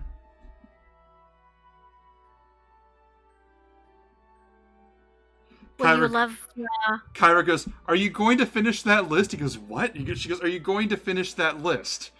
And he goes, yeah, I guess also there'll be celebration. We'll shower you with what gold we can. You'll be heroes of the town. I don't They'll probably care put on a play that about much. you. I don't care about that so much. So you just want the but, wine? No. What will you? Huh. Will you recognize Kiki?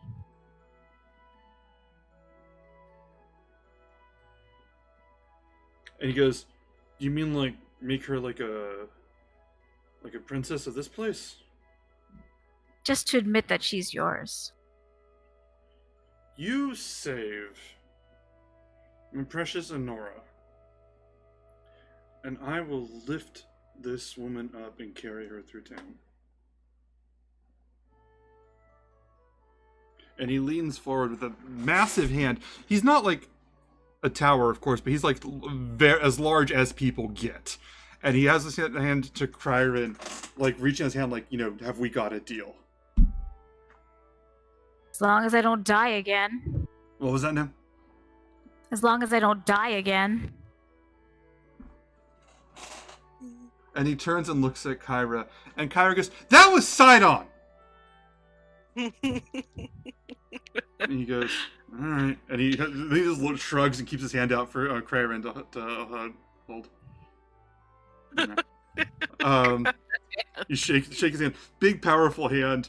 To even, I want you to roll for it. This is a powerful hand to the point. Kryrin's size versus his, you're just like holding on more than shaking after a point. And he goes, "All right, then it is a deal." He goes, "You guys do this. You will get a festival.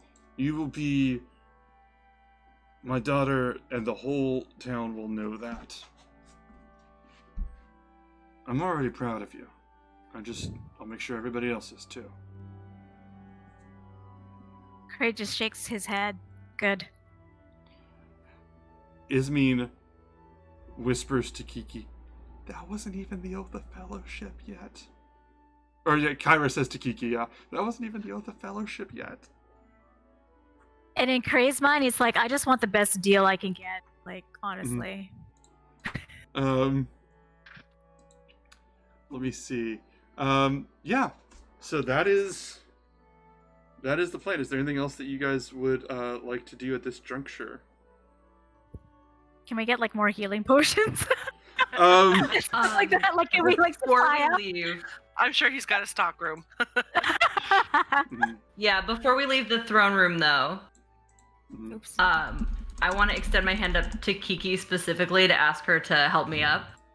Mm-hmm. I'll Will you help her up. help me up? So when you do, I'm gonna lean into you and I'm gonna say, "Take another weapon off the wall. We'll see if we can trade it with someone." I want the I like can't carry it, flashiest, expensive-looking, monstrous thing possible.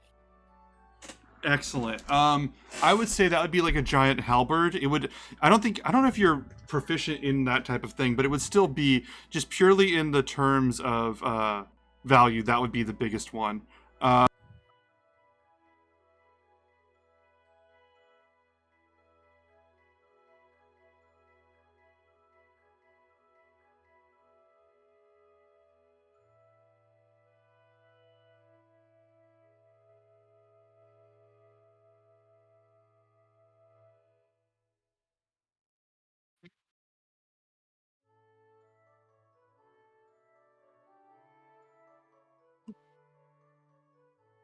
Okay.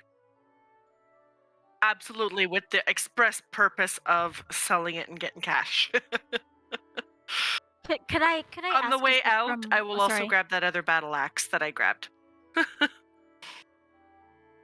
Could we I just wanted to ask when Euphemian asked if the basilisk won't be there for the sacrifice, would that still count? Did we ever get a solid answer on that, or? Okay.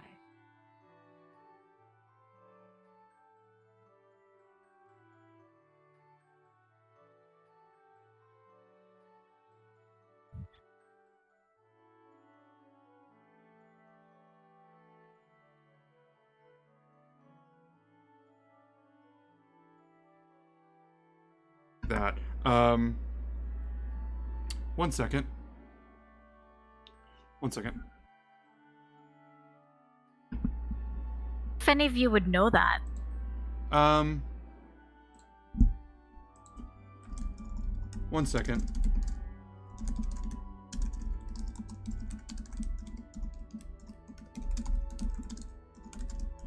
I'm not sure. I just got the signal that my microphone's been muted for the stream. Nope.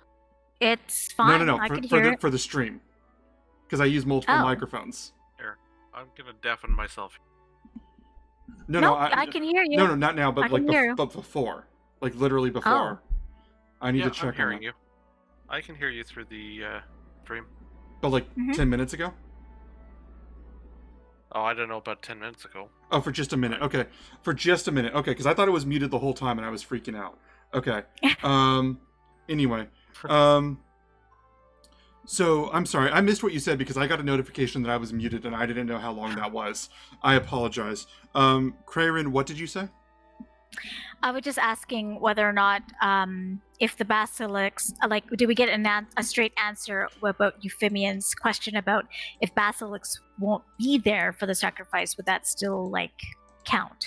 The answer that he gave you was that he thinks that's a very good idea.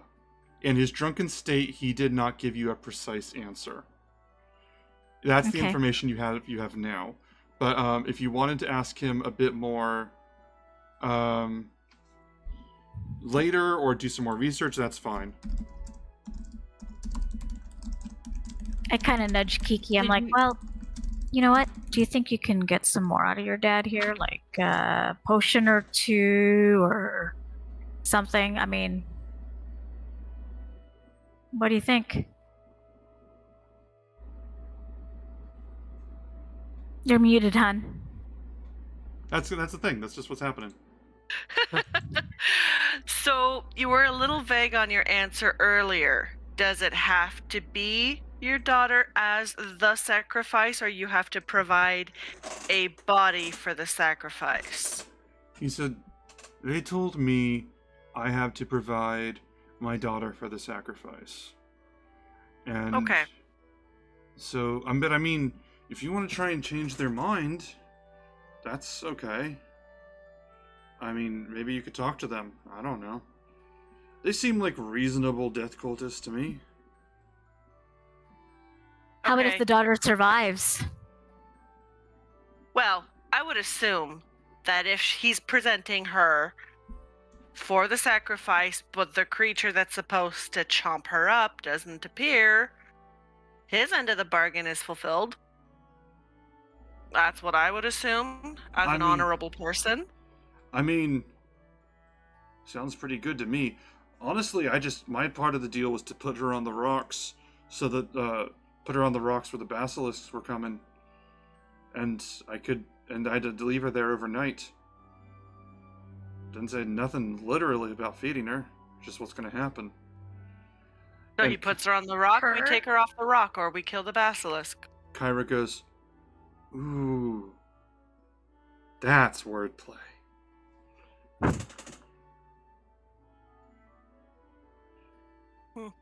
No one said anything. It's your guys' call. So do you have anything to help us along? Little trinkets, little potions, food, supplies. I'm sure you've got plenty available here. He goes, "Well, I gave you that hammer, which I think is it's a nice hammer." Okay, It's what really- about my friends? He I'm goes, not doing this myself, so Yes. I appreciate the hammer. "Well, I don't think that they could carry a hammer like that. It's only for people that are, really fucking strong." Well, as you saw with this one here, they're pretty puddingy, so it doesn't take much, and they're like That on the man floor. almost died of being congratulated. My You know, talents something to- lie elsewhere. I should hope so. I truly hope so. That's not even for me. That's for the prophecy that I hope so. He goes, but attendant! He sort of shouts, and this man just runs in the room dragon. "Yes, Bathar, sorry." And he goes, "Give them supplies. They're gonna go be heroes. Because they're allowed to fight." He says it like he's like making some point to the attendant that he hasn't heard 1,000 times. And he goes, "Yes, sir." And just walks away. Let me see.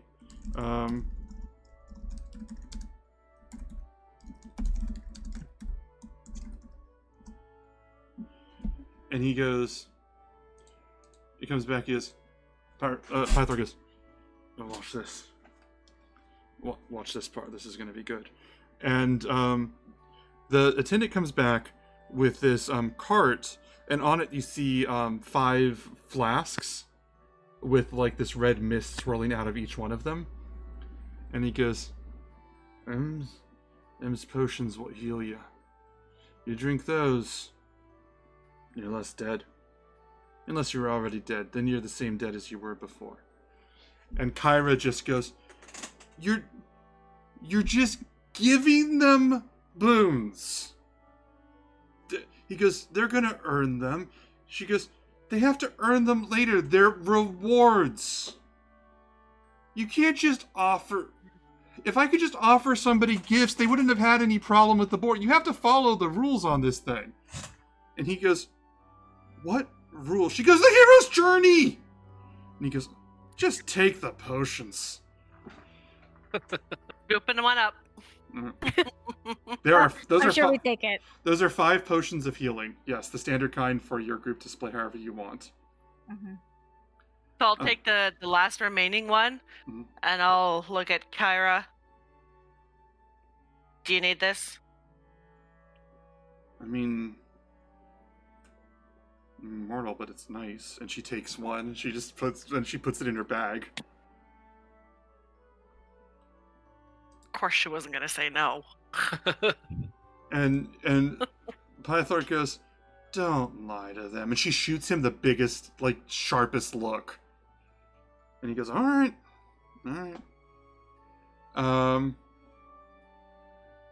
Yeah. Is there anything else you guys want to do here at this part? I think our next step... Oh. I was just gonna say, on the way out, I'm definitely picking back up that battle axe I dropped off in the other room. Mm-hmm. Excellent. Yeah. I think we need to make a stop in with the cultists. Mm-hmm. Excellent. Are you guys gonna do that Are right the now? cultists the centaurs? The centaurs are a people that live separately to Estoria outside of it, but also they would like the gods and the titans equally, and they don't really care for most of the humanoid races, to the point that if someone said, hey, Sidon said fuck them up, they'd be like, oh hell yeah. So it's not like they're not like officially part of Sidon's army. They are just easy enough to bring into this, is what's going on. The cultists are very separate. Okay. So do you want to talk to the cults right now? Yeah, I think so. Once I pick myself up off the floor where I've apparently been sitting here for the last 15 minutes. Mm-hmm. I'll So grab yeah, you by the shoulders and pull you up. what was it? And so while you guys are there, Kyra goes, oh, I'm really glad that you chose that one. Honestly, I think speaking to the Order of Sidon might be the best option anyway. I wasn't supposed to say anything, but it seemed like to me that should be the way that you should go. Also, I just want to clear the air. No hard feelings about not sacrificing the board or me. I get it. People don't do that. It's okay. But yeah, let's go. And yeah, she shows you down the hall to on the left, 3 doors down to where the Order of Sidon would be. What was it? Are you guys? So you guys are going there. There's basically they're large halls. Like this is the area of the palace that would be for housing guests, and I mean like a lot of guests. Like there would be like almost like what people call like an open ballroom is sort of one of these places just fitted to like keep people and host people and stuff like that. So it's not like a small room, relatively speaking, like the map room was or anything. Do you guys just want to go in? It's the doors are closed. Is there anything that you want to do? Yeah. I think we'll knock. Mm-hmm. See if we're allowed in. Right. I'm knocking to show my respect, and then entering anyways to assert my authority. I love that. That is fantastic. You knock on the door. You open it. All 4 of you there open it, and Kyra stands behind you guys taking notes. And as you do, you see this hall with like, I'd say like 20 people that look some of them are looking in like in battle armor, some of them are looking in cloaks, clearly just different members of this traveling group that travel to represent Sidon, you know what I mean? Soldiers for fight, people to deliver the messages and stuff. And they turn and look at you, and they look at each other not sure what to say when the door opens, and one of them goes, this woman goes, I'm sorry, who are you? We're here on behalf of Pythor. We wish to negotiate. And this guy in the back goes, negotiate what, another barrel of wine? And a bunch of them just like laugh.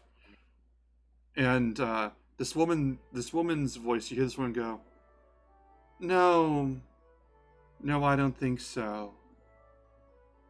And this woman strides to the middle, to in front of you guys, with this like priestess cloak in dark greens and blues around her. And she stands tall with this long hair and just this pale skin, and she looks at you all and goes, no, I'm looking at them and I think they're here to talk us out of collecting the princess. Isn't that right?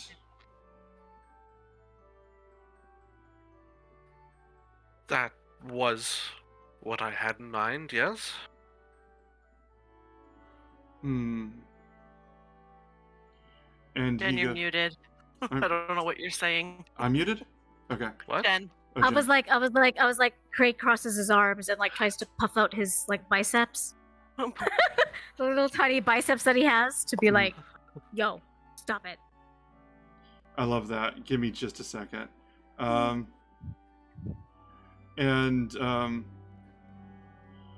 She this lady looks at you and goes, oh, now you don't need to look intimidating and bold. You don't need to try and negotiate with us through some show of force. And she holds out her hand, not like to shake your hand, but like as a gesture of welcome. And she goes, come now. I think that you don't need to establish or prove yourselves in any way. Not when you have Kraerin with you. Hello. Hello. And that's where we're going to end this session for tonight. Thank you guys for playing. Thank you guys for those of you that came to the stream. Thank you for those of you who played. We got a lot done as far as narrative today. Thank you to the four of you very much. You guys are wonderful. That was awesome. I'm glad you liked it. God, Jen, I want to ask you questions too, but I gotta wait. I want to wait till after stream. Anyway, we'll stop there. So everybody knows, and I'll put this in stream later. I'll put this on my social media channels. I'm making an official Twitter for this show, and I'm going to try and make some social media pages for us. Give everybody access so that everybody can tweet, everybody can do their thing. We'll give everyone access to it on the team. Our title for the group, once we officially publish it, will be Roll for BS. And that's going to be in the thing. I'll put it in chat. Yeah, you'll be hearing more from us as we reach into branding for that and posting that out, so that's great. Anyway, thank you guys for following. See you guys this same time next Monday. Thank you guys so much. Yes. Thanks, everyone, and thank you, Ben. Thank you. Thank you, Ben. That was brilliant. Thank Bye. you. Good night, everyone.